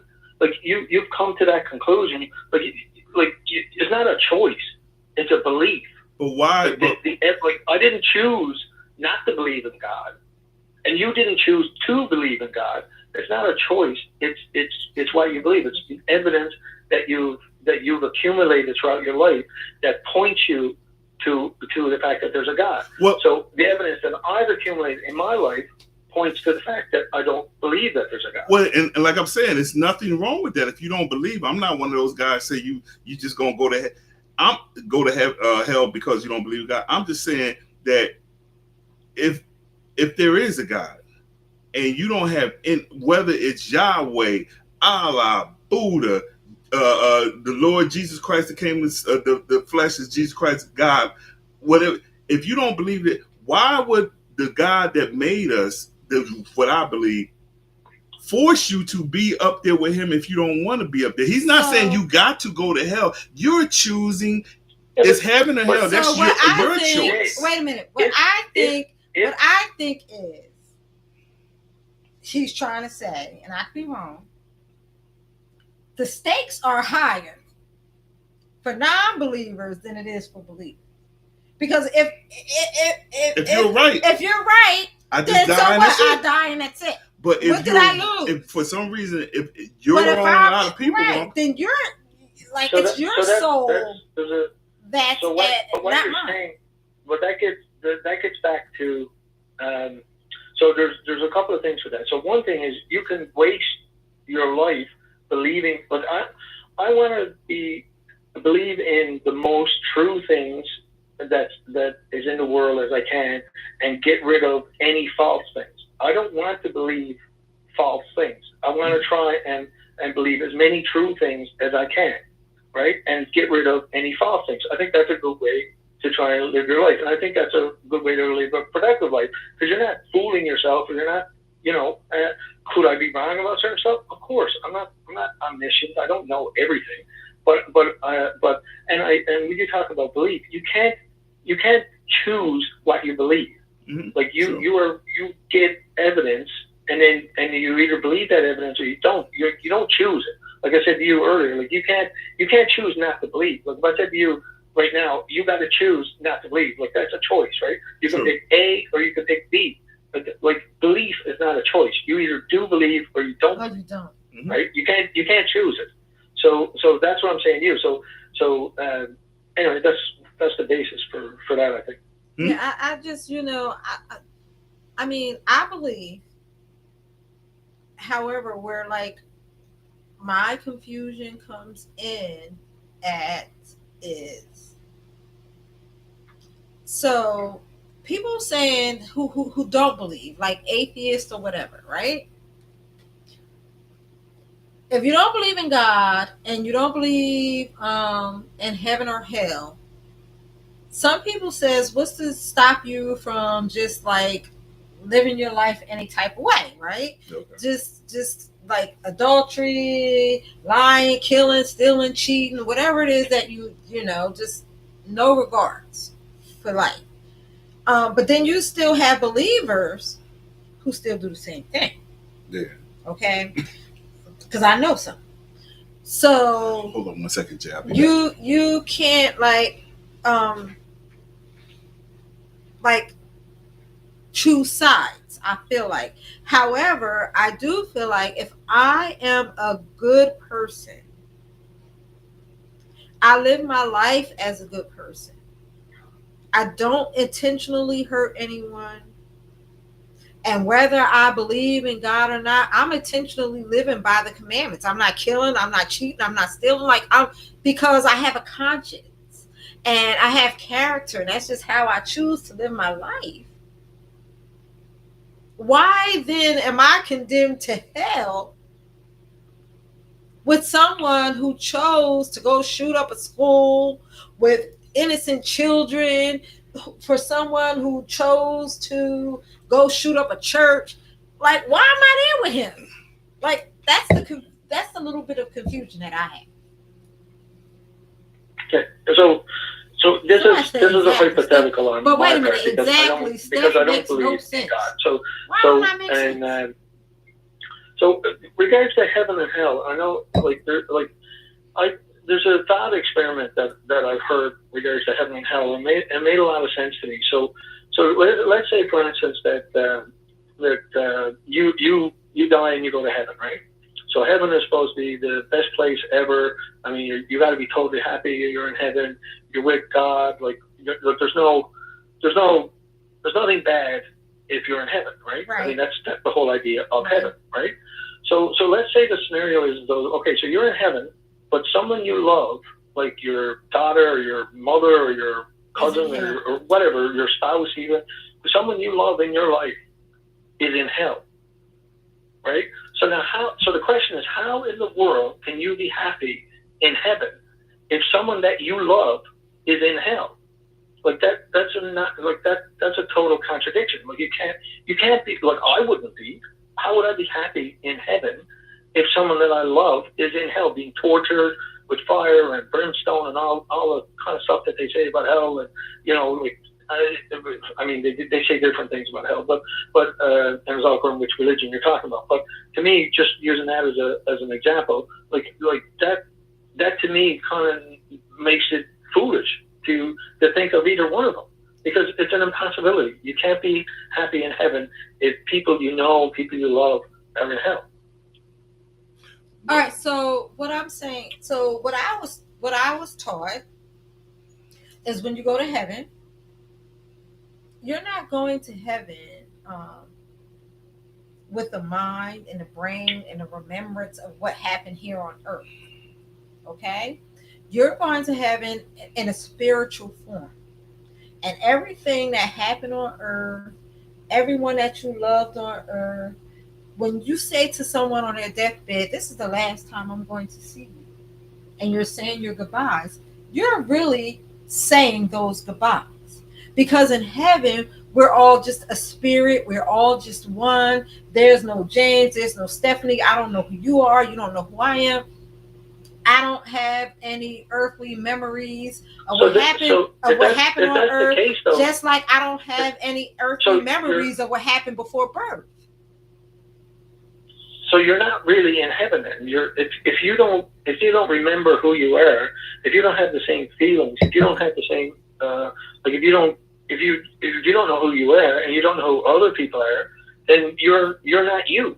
You're not the person. Because you're with God and you're with God and your spirit. All this is over with. All this is over with. You're with God, you're a spirit. All this, you're not worried. You're not thinking about wars and murder and death and blood and your family. Everybody is heavenly spirit. You're a heavenly spirit, and the people that like I said earlier, God is a. But what about? But there's a J spirit, and then there's a Stephanie spirit, right? So there's a heavenly spirit and there's an earthly spirit, and the other one is in hell. So how can the other one be happy though? That was the thought experiment. It's just a thought experiment. It's not a big deal. You get hung up on. I'm just saying that it just kind of made sense to me at the time that if you're in heaven and someone you love is in hell, then you can't be happy in heaven. It's impossible. Well, I think. See, like I said, Jay, I don't know. This is just a discussion because it's just something I believe, and maybe I like you said, maybe I could be wrong or whatever. And I'm glad you. I love you, brother, and I'm glad we having this discussion. I don't think when you die, I might not even know my mother when I'm up there with her. When it's my time and her time, I might not know her. I might not know you. I think we're just going to be in the presence of God for eternity. We probably won't know who went to hell or who's in heaven. And like I said earlier, is that the whole point of when everybody, whether it's atheists or even Christians, that say this big bad God telling you you're going to go, he gives you a choice. He's not saying he loves you, and he's saying, I want you to be with me. Please be with me. I'm trying to send you signs, little sign, and you just deny me. And I'm just some magical man and movies and stuff. But you choose to go. But Jay, why is he sending little signs? Why is he Like what? Like I'm communicating with you now because you're living in the flesh, and I can tell you, like what? Why? If there, like you're talking about eternity, right? You're talking about being with God in heaven, or you're talking about being in hell, or being without God, right? So you're talking about something that is going to be eternal forever. You're not even talking about your life here on earth that's only 100 years old. You're talking about something. So if you were to communicate with somebody, if you had a child, right, and it was very important that that child get that message, right, whatever the message is. Let's say the gas is on in the house. Don't go in the house when you come home from school. The house is going to blow up, right? Like if you had, like that's an important message for you to give to your child, right? So if you had that message to give to your child, you wouldn't tell your wife to tell your cousin to write this in a book, to email it to, like you wouldn't make this crazy loop of things. Like you would just go and get your child and tell them. But that's God what I'm saying. said, there's no like this is a major thing that religions say about heaven and hell, yet the evidence that they give for it is weak evidence. There's no, like the evidence is just not there. That's why I don't believe in God. That's why I don't believe in heaven and hell. It's because the evidence just doesn't support it. Well, that's the thing. You want a big sign saying, don't do this, you're going to burn your hand. Don't do it. God gives you faith, and he gives you a choice. And during your whole life, you could be here 50, 60, 70 years, 70, a long time. Signs are given. He's not going to just give you a blatant outright sign. He's going to give you signs. It's up to you to say, hold up, is this a sign? If you don't recognize it, hopefully you recognize it before it's too late. But I'm pretty sure God gives you signs through your whole life. He don't just say, don't do this or you're going to hell, and you just sit in your office and you're typing on your computer and you get someone on the screen saying, don't go mess with that lady because she got a husband, you're going to hell. He's not going to say that. You're going to see little signs like maybe I shouldn't do this. This ain't right. He'll put something in front of you saying this ain't right. Maybe somebody say something like, I see you looking at the girl. Don't do it, man. She got a husband. Like certain things. That's a little sign. It's little things God do through your whole life. He's not just going to point blank say, don't go mess with that woman. She got a husband. You know that. It's just maybe like I said, your friend. But you've just changed. So Jay, you just changed your thing. Now you're talking about what me and Stephanie were talking about. Now you're talking about the fact of your actions can put you into heaven and hell. But you said earlier it was your belief. They had to believe in order to get into heaven and hell. But me and Stephanie were hypothesizing we put more weight on your actions. Well, that's what when you start talking about. But now you're saying that your actions do matter. Well, when you start telling me about when you went into the whole, I could be a good person, this and that. That's when I went in that direction, because you start talking about I could be a good person and my wife could be in hell and I'm in heaven. That's when I started talking. You gotta believe. I believe in God. I believe that or higher spirit. And like I said before, you got a choice. It's your faith. If you don't believe, you don't believe. Nothing wrong with that. I have no problem. Me and you probably go hang out, have a beer. I don't have any problem with my boy Jay. You don't believe, I believe. I'm not a Bible thumper. I'm not somebody that knows the Bible a lot. this is what I believe, and I can listen to what you're saying, and I see you with an open mind. I believe you believe what you believe, and it's just something I believe. I don't know where you're going, Jay. I'm just saying what I believe. And if you ask me a question, I'm just going to tell you I believe there's a higher power, which is God. And I'm not judging anybody. Because I'll be the last one to throw or cast. I can't throw no stones at anybody. Okay. At all. So I don't judge anybody. I don't know where anybody's going. I just try to be the best person Steph can be. I just believe and do the best that Steph can do. And I do believe in that. But if you're an atheist, like they were saying that the Bible was made or produced or written or whatever to keep everyone in line, okay? To have you follow these rules and live by these rules for your whole life, right? So if you're an atheist and you don't believe in that, then what's to keep you from, just like I said, just doing whatever? If it's your morals Is it your character? Is it the way you were brought up? Like, and where do you think your morals and consciousness, like, that's wrong? Somebody like a little something on your shoulder telling you don't do that. That's not nice. Like, where do you think that came from? Yeah, I think like Okay. So you're basically saying we're if I'm an atheist, where do I get my morals from, right? If I'm not getting it from Basically, the that's Word what of the God, bottom where line does is.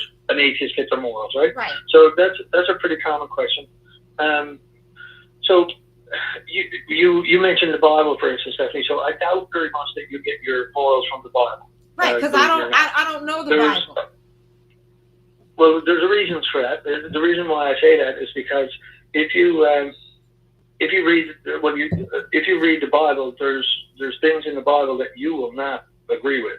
I mean, there's you kill you need to, if you work on the Sabbath, you're supposed to kill the person that's working on the Sabbath, right? Stone your wife if she's not a virgin on her wedding. I mean, slavery is endorsed in the Bible. Abortion is endorsed in the Bible. You know, there's killing, rapes. There's all kinds of things that are endorsed in the Bible. So you don't get your morals. And the reason why I say that is because when you look at the Bible and you see something good in the Bible, or what you think is good, like the Golden Rule is a good thing, or possibly a good thing in the Bible. It says, "Do unto others as you would wish them to do unto you." Right? It's attributed to Jesus, but actually I think it's been in all religions throughout time, not only Christianity. It's been in Judaism, Hindus, Muslim. Like, it's been in all religions. Socrates, I think, even said it. Like, it's that has been around Egyptian times. Like, that golden rule in one form or another has been around for a long time, and that is something that you pick up on and you say, oh yeah, that's good. I agree with that. Right? But you go to the next paragraph and you say, okay, you're supposed to stone your neighbor on the Sabbath if he does any work. Like, to me, so you're like, oh yeah, I don't agree with that.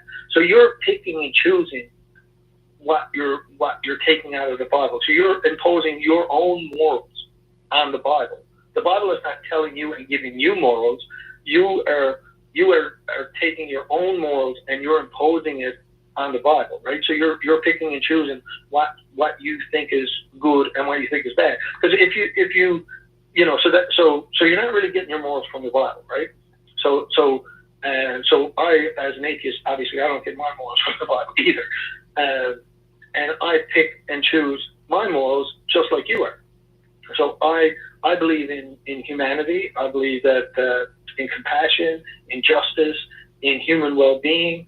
Like those are the things I ground my morals in. I want to the world that I want to live in, and that's the world that's the way I try to act. And the world that I want my daughter or my children and your children to live in, that's the world I try to create. That's the world that's what holds, or that's what makes me do things or not do the things that I do, that I don't want the world to turn into or be. I don't want massive crime. I don't want my daughter being raped. I don't want my father being murdered or you know what I mean? So I don't want those things for my own family, and I don't want those things for the world. So therefore, I don't steal, I don't murder, I don't rape, I don't do those things, because I don't want those things not only not done to me, but I don't want them done to my family members. So that's where I base my morals on. So, and I had to really think about that, because, like I said, there's a process when you lose your religion, or when I just didn't wake up one day and say, yeah, I don't believe in God anymore. That's it. Like, it doesn't happen like that. Right, it's a gradual process, right? Like when you start thinking about it, like, there's chips, right? There's things that come away that you start thinking, oh, geez, like, I don't think religion is right on this. I don't think the church got this right. I don't believe in that. Like, so it happens over time. You lose your religion over, like, it just doesn't happen overnight, right? And it's shown in movies. Like, atheists are not portrayed properly lots of times in movies and stuff. Like, they're angry with God, like something happened in their life, someone died, and now they're, like, angry with God. Like, that's not the way atheists are made. Like, that's a very superficial, fictitious character of an atheist. That's not what the majority, 90%, 99% of look, I'm not mad that Santa Claus doesn't deliver me presents on the 25th, right? Because I don't believe in Santa Claus. So I'm not mad at God because he didn't answer a prayer, because I don't believe in God, right? So I'm not mad at God.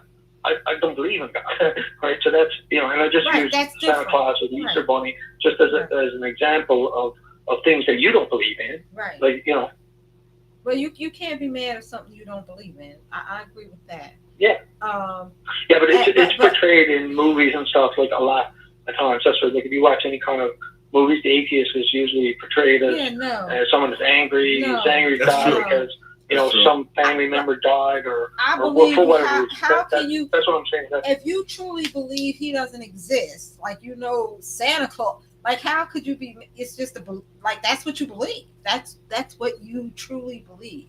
So I agree with that. However, what did you think about the morals taken from the Bible? Like, the Bible. A lot of people think that they get their morals. I feel like the Bible is man-made. Okay, I know it is, and the person who wrote the Bible, you have the New Testament, the Old Testament. They picked and choose what to put in there, what not to put. So I don't take everything in the Bible as gospel. King James version had a lot of vile things going on. Right, like I don't really like they picked and choose. It's just like I'm writing a book. Whoever wrote this book, So I take that with a grain of salt, and I don't take that verbatim for word for word for word. And at some point, I have to rely on my own mind, like you said, my own train of thinking. Like, does this make sense? My own consciousness. And God gave me free will to do that. I believe He gave me free will to do that. I don't agree with the God gave you free will part, but I do agree with what you said there. I do believe that the Bible was made by, I think it's 40 different authors. There's like 20 some odd books, I think. And they pick and choose. In the Bible, and they've been accumulated over time. There's been different meetings. I think Nicaea, I think Trent. And what they codify. They put things in the Bible. They take things out of the Bible. So I do really believe that the Bible isn't like the famous saying is God created man, but man could have created God too, right? And that's what atheism is. That this is just a man-made thing. The Bible is man-made. See, like when I think about religion, is that religion was the only game in town one time, right? Like religion was back hundreds of years ago. There was no real science, right? There was no scientific method. There was no we were just basically hunters and gatherers, right? We weren't worried about friggin' science. We were worried about where we're getting the next meal, right? Or why, and we didn't have explanations for things. We didn't know why there was lightning. We didn't know why Susie died last night, or why, or why I got appendicitis, or what. Like, we didn't know any of this stuff, right? So religion came around and told us, like, they had answers for us, right? Like the priests and the church, and it was our best guess at the time of how the world worked, right? So that's where kind of religion is born from, right? These primitive thinking of, okay, well, we don't understand lightning, but Thor throws the lightning bolt, right? Or Apollo, we don't know how the sun comes up over the sky, but religion, Ra tells us the Apollo with his chariot pulls the sun across the sky, right? So these are the things that religion. So they give us answers to questions that we have. But as science got the scientific method, and we learn more, and we do experiments, and we try to understand our natural world, then like I said, these things start to disappear. We don't attribute them to God anymore. We attribute them to the physical world, right? So that's basically what and religion and God, for lack of a better word, is getting smaller and smaller and smaller, and is responsible for less and less and less in our life, right? Like I said, if you were born a couple of hundred years ago, or 1,000 years ago, when you're a hunter-gatherer, God is in everything. Like God is in the wind. That's God because we didn't understand our how brains anything weren't developed enough at that time. As we learned more and more, Yeah, we you're got trying to get back to this answers. evolution thing. That's No, I'm not going to that's not evolution. biological. I'm going to us just learning. I'm not saying biological or evolution or nothing like that. Yeah, I'm going over like you said. But society, I'm going over like you said.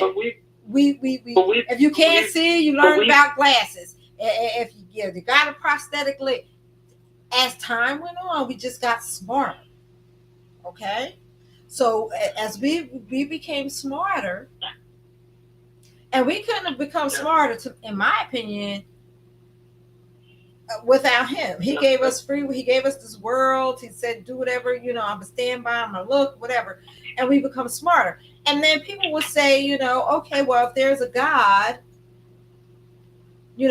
why would he give children cancer, like children who are innocent, babies who's had no chance at life, or even why would he give me cancer? Why would he give my husband? Anybody, like all of these terminal illnesses and diseases or things like that, But what I say, my answer to all of those things is, that's all because of humans.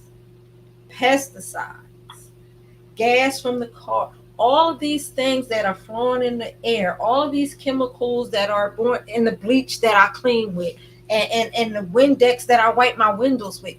All of these things are all man-made materials. God had nothing to do with that.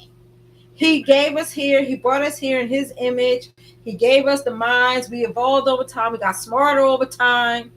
We've learned things over time. Just like we're learning, okay, we can't spray these pesticides. These pesticides cause cancer. We can't smoke cigarettes like this. Cigarettes cause cancer. We're always constantly learning. The thing that you're saying there, though, Stephanie, is that we have digressed. The technology that you're talking about, like in technology-wise, we have digressed. Though, like things have, like during the Roman times, for instance, like Rome was the powerhouse back 2,000 years ago, right? And they made cities, they made coliseums, they made like the arch, I think, was a big thing. They were able to make aqueducts, and they were able to make all of this. Like they had the modern technology at the time. They were the pinnacle. Well, unless you count the Chinese were very advanced as well. But in Europe, the Roman Empire was the pinnacle, just like the United States is the powerhouse of the world today. Well, Rome was the powerhouse at that time, right? And it had great engineering. It was the powerhouse at the time. But Rome fell, and when Rome fell, a lot of those things that Rome knew, and all the technology and all the scientists and engineers, and they didn't know how to make aqueducts anymore. They didn't know how to. They didn't know how to make the arches. There was even so societies have built and been destroyed over time too. So when you're talking about we always progress, that's not necessarily true. A lot of times, through war, through famine, through the changing environment, we degress as well. Not evolutionary now. I'm not talking about biology, evolutionary. I'm talking about what you're talking about, which is technology, which is human technology and our knowledge. So our knowledge goes up and down. In different societies, their knowledge goes up and down, right? So just so you know, it's not always a progression to better. Something like there are and superstition too. Like if you're talking about the Black Death and plagues and all that kind of stuff. And religion too puts things on people, so you're not allowed to research certain things. Like Galileo said that the Earth I better get this right. The Earth revolves around the sun, right? And that's a no-no in religious terms. Like, what do you mean? So that would make the Earth not the center of the universe. Like, the religion didn't like that, but that was so Galileo was jailed for that, and he had to retract that. The Catholic Church came down on him hard and put him in jail for that, and he had to retract the fact that the Earth went around the sun, because that wasn't the modern day religious thinking. The modern day religious thinking was that the Earth is the center, that God created us, we're the center of the universe, we're special, the Earth is special, we're the center of the universe. We don't revolve around the sun revolves around us, right? So that technology was deprived of us for hundreds of years, or I don't know if it's hundreds of years, but it was deprived of us because of religion. So there's all kinds of factors that make us degress regards to technology, and there's all kinds of factors that allow us to progress regards to technology. Right. So and that's all I'm saying. I think we're agreeing on the same thing. We're just saying it in like a different way. And all I'm saying is we can't base where we are today based on where we were 100 years ago. Okay? That's all I'm saying. 100 years ago was 100 years ago. I don't want to go back to 100 years ago.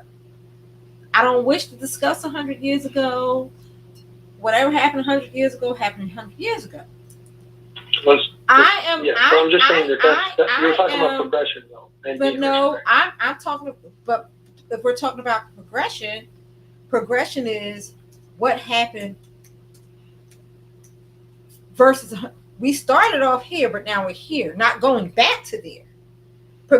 Progression doesn't involve going back.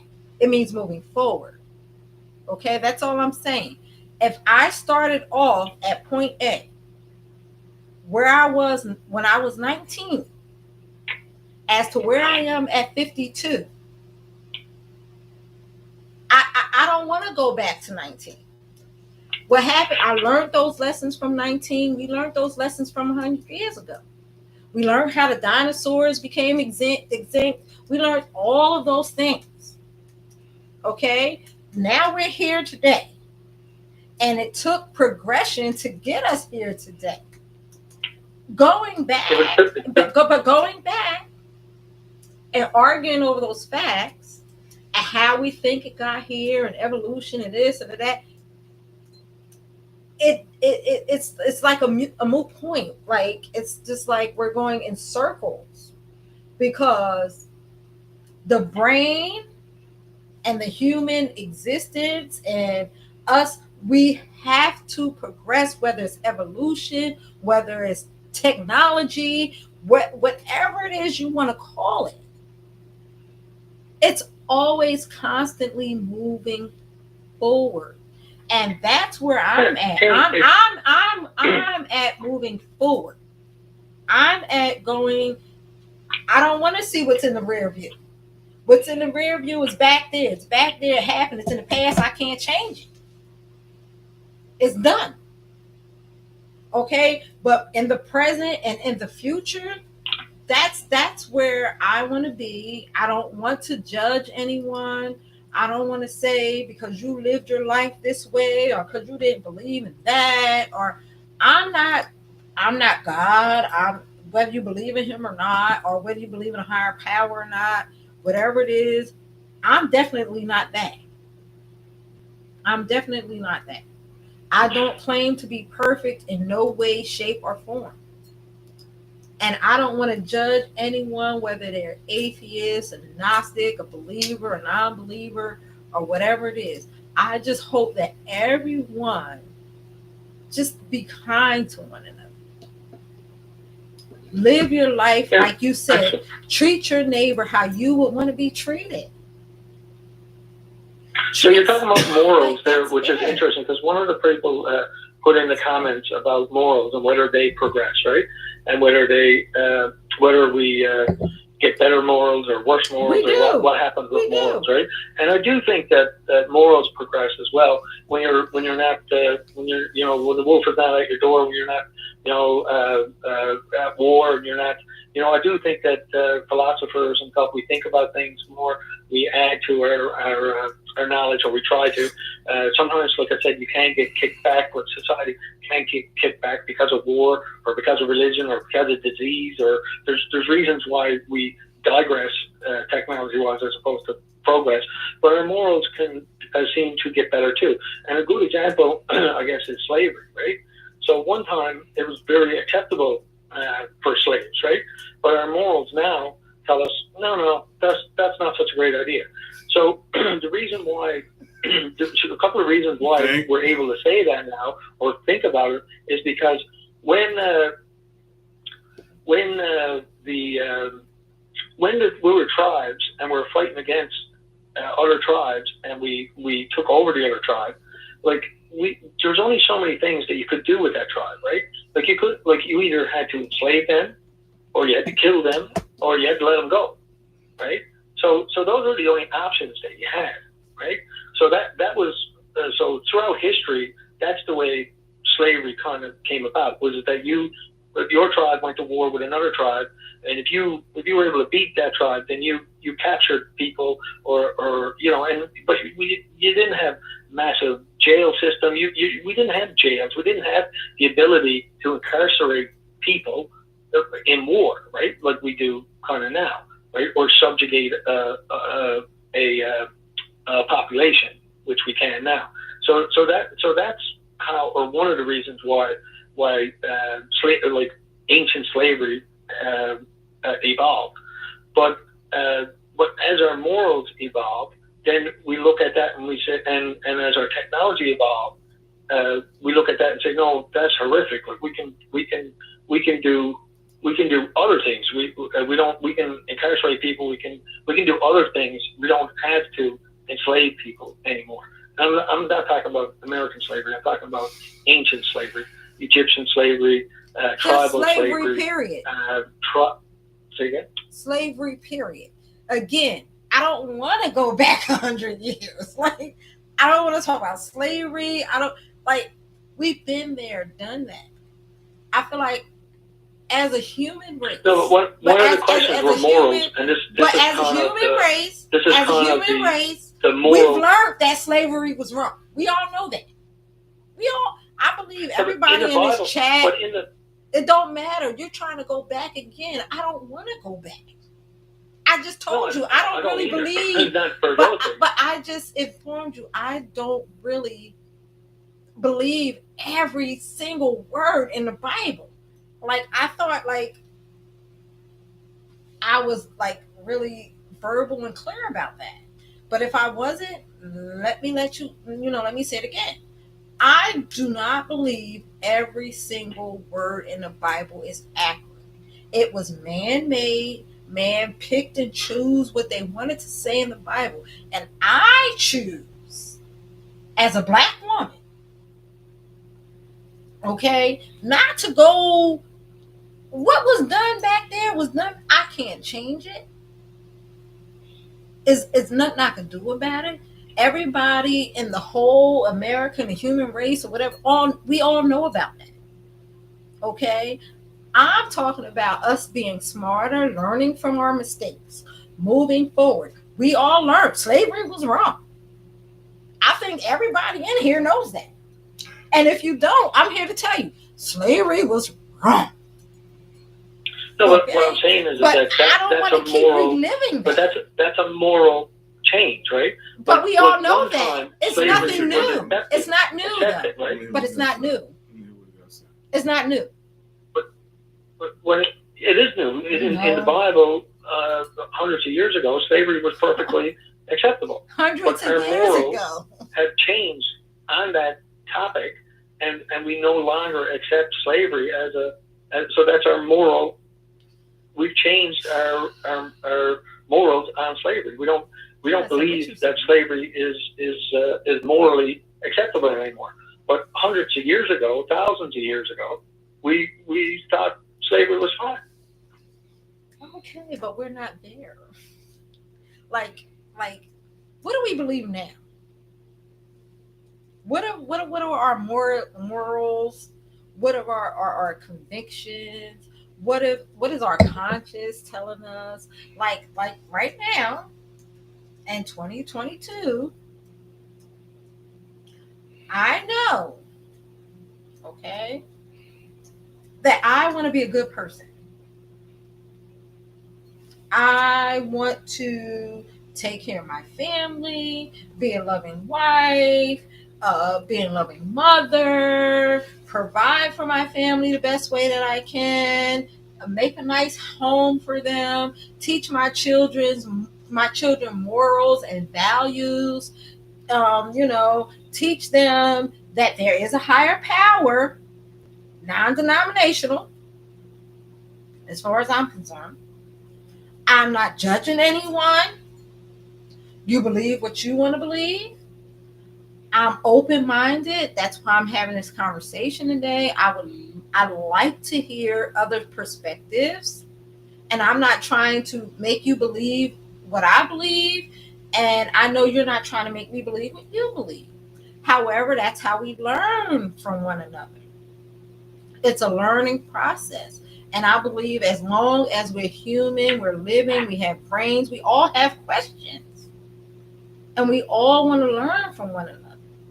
And I don't have all the answers. I'm pretty sure you don't have all the answers.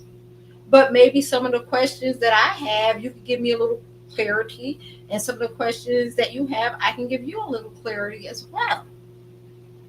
But going back to 100 years ago isn't really serving me any purpose today, I believe. But you have to look back at your past to see so you don't make the same mistakes go to a past forward, of right? slavery? So you have to But why learn would I want to history. go to a past of slavery? If that's the case, everybody Well, who owned the slave, they should be in I'm not just hell. talking about slavery. I'm talking about the past. Like you have to look back and see the mistakes that mankind has made throughout history, yes, in order just to mistakes. not make those mistakes going forward. Right? I agree with and that. see what the repercussions are for those things, right? I agree with that. We all learn from our mistakes. There are mistakes that we have adult children.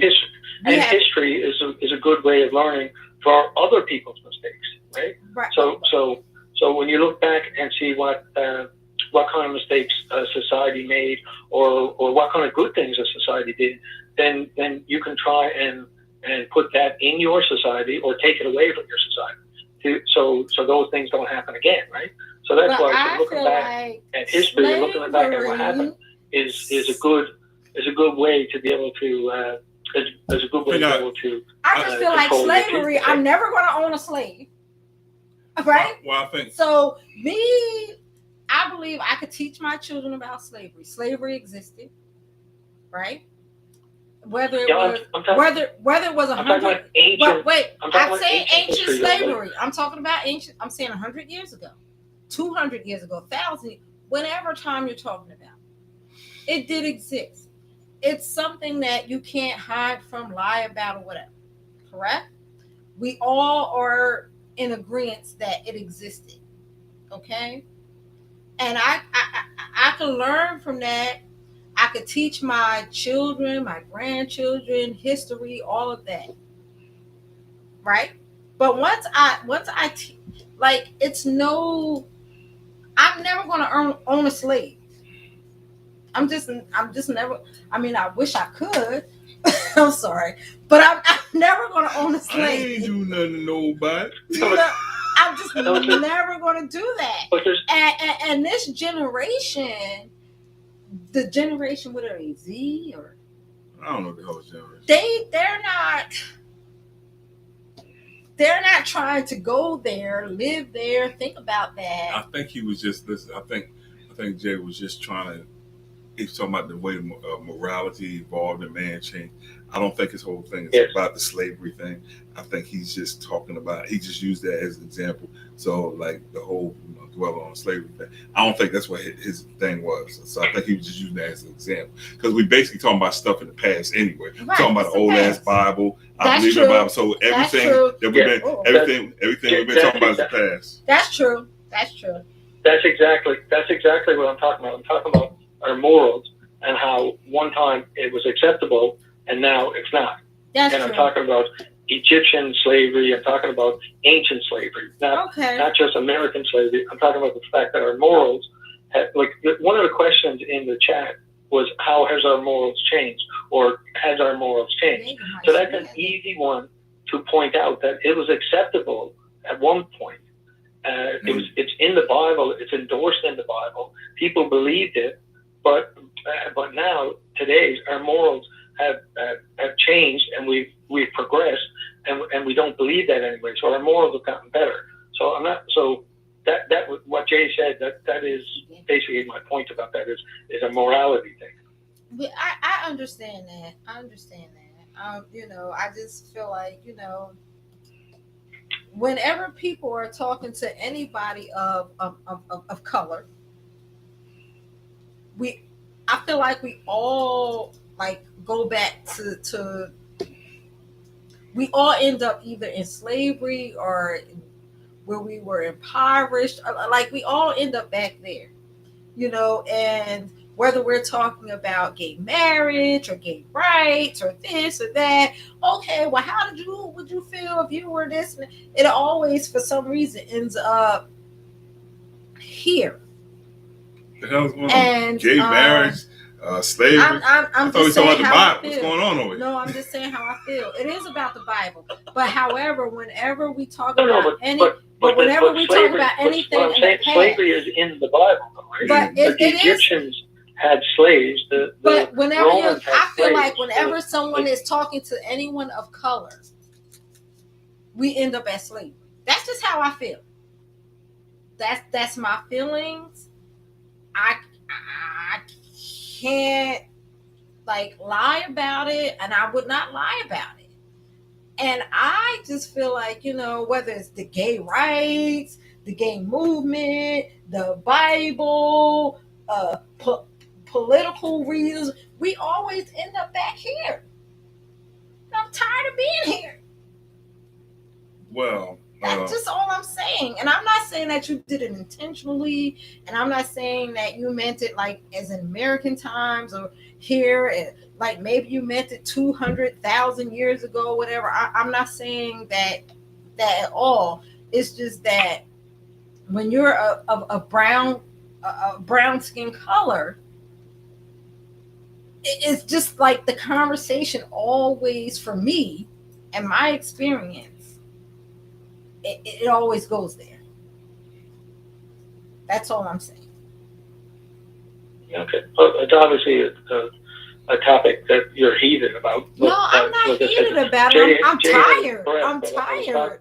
I was talking about it for morals and how our morals. One of the things, there's other examples. But it's other moral examples that we could get. The gay thing is another example of how our morals have evolved. 1,000 moral examples. So if you look at the Bible, there's a passage in the Bible that says, "Man shall not lay with another man." Right. So that's where a lot of Bible religious people point to, and they say, well, God doesn't want this. It's in the Bible, right? So what our thinking on gay people has changed now, and we don't. Our society does in that same portion of the Bible. It also says you shouldn't eat shellfish, right? And it also says you shouldn't wear fabric of two patterns and foolish stuff like that. So people pick out that section of the Bible that they say, oh, look at this, God don't like gay people, but they don't read the a couple paragraphs away where it says don't eat shellfish. Like he also says don't eat shellfish either, dude. But you're going to Red Lobster tonight, So those are the things. That's where our morals. That's why I was saying about morals, that you impose your own morals on the Bible. You don't get your morals from the Bible, right? And that's what I was saying about also about and a society has changed. Like whenever you're oppressing a population or a race or orientation, or whenever there's oppression involved, usually you're on the wrong end of history. Like, history does not show any kind of oppression in a good light. Like, it's you're like, so we're trying to be more inclusive as a society than exclusive. I mean, that's the goal, right? So our morals seem to, or hope, are changing for the better all the time. Well, I agree. Like I said, I feel like people pick and choose from the Bible. I agree with that. You pick and you choose whatever suits your life or whatever you feel comfortable with. You know, I do believe that. And like I said, the Bible is man-made. I believe time is man-made. Okay, if you look in the Bible, people live to be 230 years old, and we came up with 365 days of the year. We came up with 7 days of the week. All of these things are man-made things, and nobody truly knows. So there's some things like the 365 and a quarter days that has to do with how the Earth's going around the sun, right? So that's a year. Right? Again, that's what man. But again, that's what man came You're right up about the 7 days a week. I think you are right. The Gregorian calendars, the like how many days are in a month. That's based on the moon cycle and stuff like that. So there are some things that are based in. But when you're talking about the Bible and you're talking about man created things, then yes, of course, he put people, 40 different authors, I think, were involved in the creation of the Bible. They put books in, they take them books out. Catholics have like 70 different books in the Bible. Protestants have 66, I think. So there's different even denominations of Christianity don't agree in what should be or shouldn't be in the Bible, right? So yeah, I agree with you 100% there. Definitely that the Bible was created by man. Right? Yes, it was definitely created by man. I do not take that. Like, I have some family members, or even my mother. Like, the Bible was just like gospel. That was it. It was what it said. But then the Bible I can read one chapter in the Bible and have it interpreted in 7 different ways by 7 different religions. People, like a Muslim person can read the same verse that I read and a Christian, and they could just read it and they could come up with every time it could be explained a different way. So, and knowing that this is man-made, and I don't put my trust in man at all.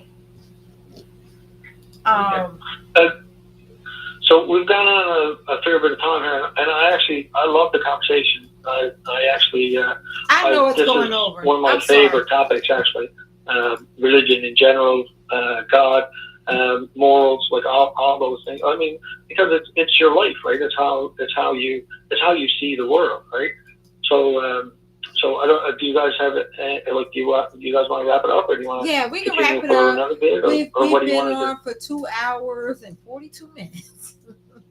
Yeah, that's a long time. So I assume that you you enjoyed it as well. I enjoyed it. I enjoyed it.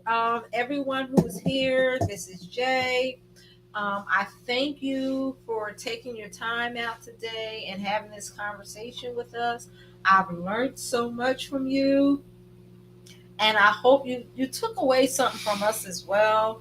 That is the point of the conversation, is to have an open dialogue and to be able to learn from one another. It's not so much for you to turn me into an atheist or for me to turn you into a believer. It's just having open dialogue and learning, because that's how we grow, and that's how it is. I live to learn. I like knowledge. Knowledge is awesome. Knowledge is awesome. Jay, I thank you. You are more then welcome to be on this platform. Or you know my email address, Jay. You know how to contact me if you have any more questions or if you want to talk about this any further. You know how to reach me. And again, I thank you from the bottom of my heart for taking your time out to spend this evening with us today. Jay. Yeah, you too. I appreciate your time. I thought it was a great discussion too. I mean, it's there's a lot to unpack there, right? Yes. Like I said, I just didn't wake up one day and discover that I'm an atheist. Like I thought about it a long time, and I went through a lot of research, so to try and get all that out in just one conversation is not. And when you're talking about evolution, like you can go to school and like people spend their whole life studying evolution, right? Like just because I told you like a 5-minute thing on evolution, that's minuscule, right? And same with cosmology, all those things are big topics, right? And I'm not a cosmologist, I'm not a scientist, I'm not, I'm just giving you a layman's interpretation of what I've researched and what I know about, and if you want to know about the origins of the universe or the Big Bang and you need to talk to scientists, right? But those are the people that know that's their day to day, that's their bread and butter, right? I mean that's what they spend, so they already know the pitfalls in a theory or what, like you can say things to them like with biology, you can say, oh well, how come this did, how come this thing does this? Well, I probably can't answer that, but a scientist would be able to, right? Mm-hmm. Like he knows, in fact, okay, well there's an answer for that, right? Like there's all kinds of like the topics that you're talking about, they're all specialized, right? You need specialized scientists or knowledgeable people to tell us, just like history, like a historian, right? Like I can tell you what happened, in Rome or whatever, but a historian will give way more context or know way more than I know about Rome or what happened whenever, right? So those topics that we talk about are just things that we can try to discuss on our level. But I mean, if you want, you need to dig deeper if you have questions about those type of topics, right? Right. Well, I feel like I'm a nurse. He's a truck driver. Okay. I'm not a scientist. And again, I'm not here to try to make you believe other than what you believe. And I know that you're not here to make me believe other than what I believe. It's just an open dialogue. Okay. I thought it was very respectful. I believe I'm very happy with the conversation. I believe this is how we learn from one another. I believe this is how questions are answered instead of speculation and guessing.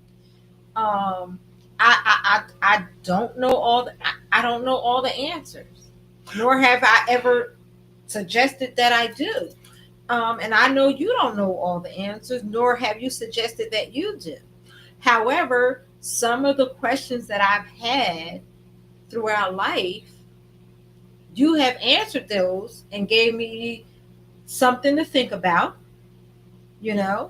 and a new perspective. So I feel like I did get something out of this and something to take away and something to think about, as I hope you have gotten the same thing as well.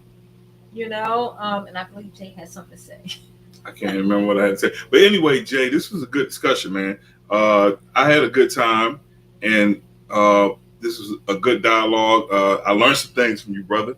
And besides you being another Jay, I really dig you. And I Jays, baby, Jays. But, if you want to have any more discussion, if you got any other things we should check out. Specific topics. Specific topics and other things. I feel like we were all over. We should react to I don't know if it was you, but a couple people told us to check out Eric Michael Dyson. As far as he's a scientist or whatever. He says something about creation versus evolution and all different things like that. Maybe we could do some other discussions a little bit later. But this is a good topic, man, and I had a good time, man. I had fun.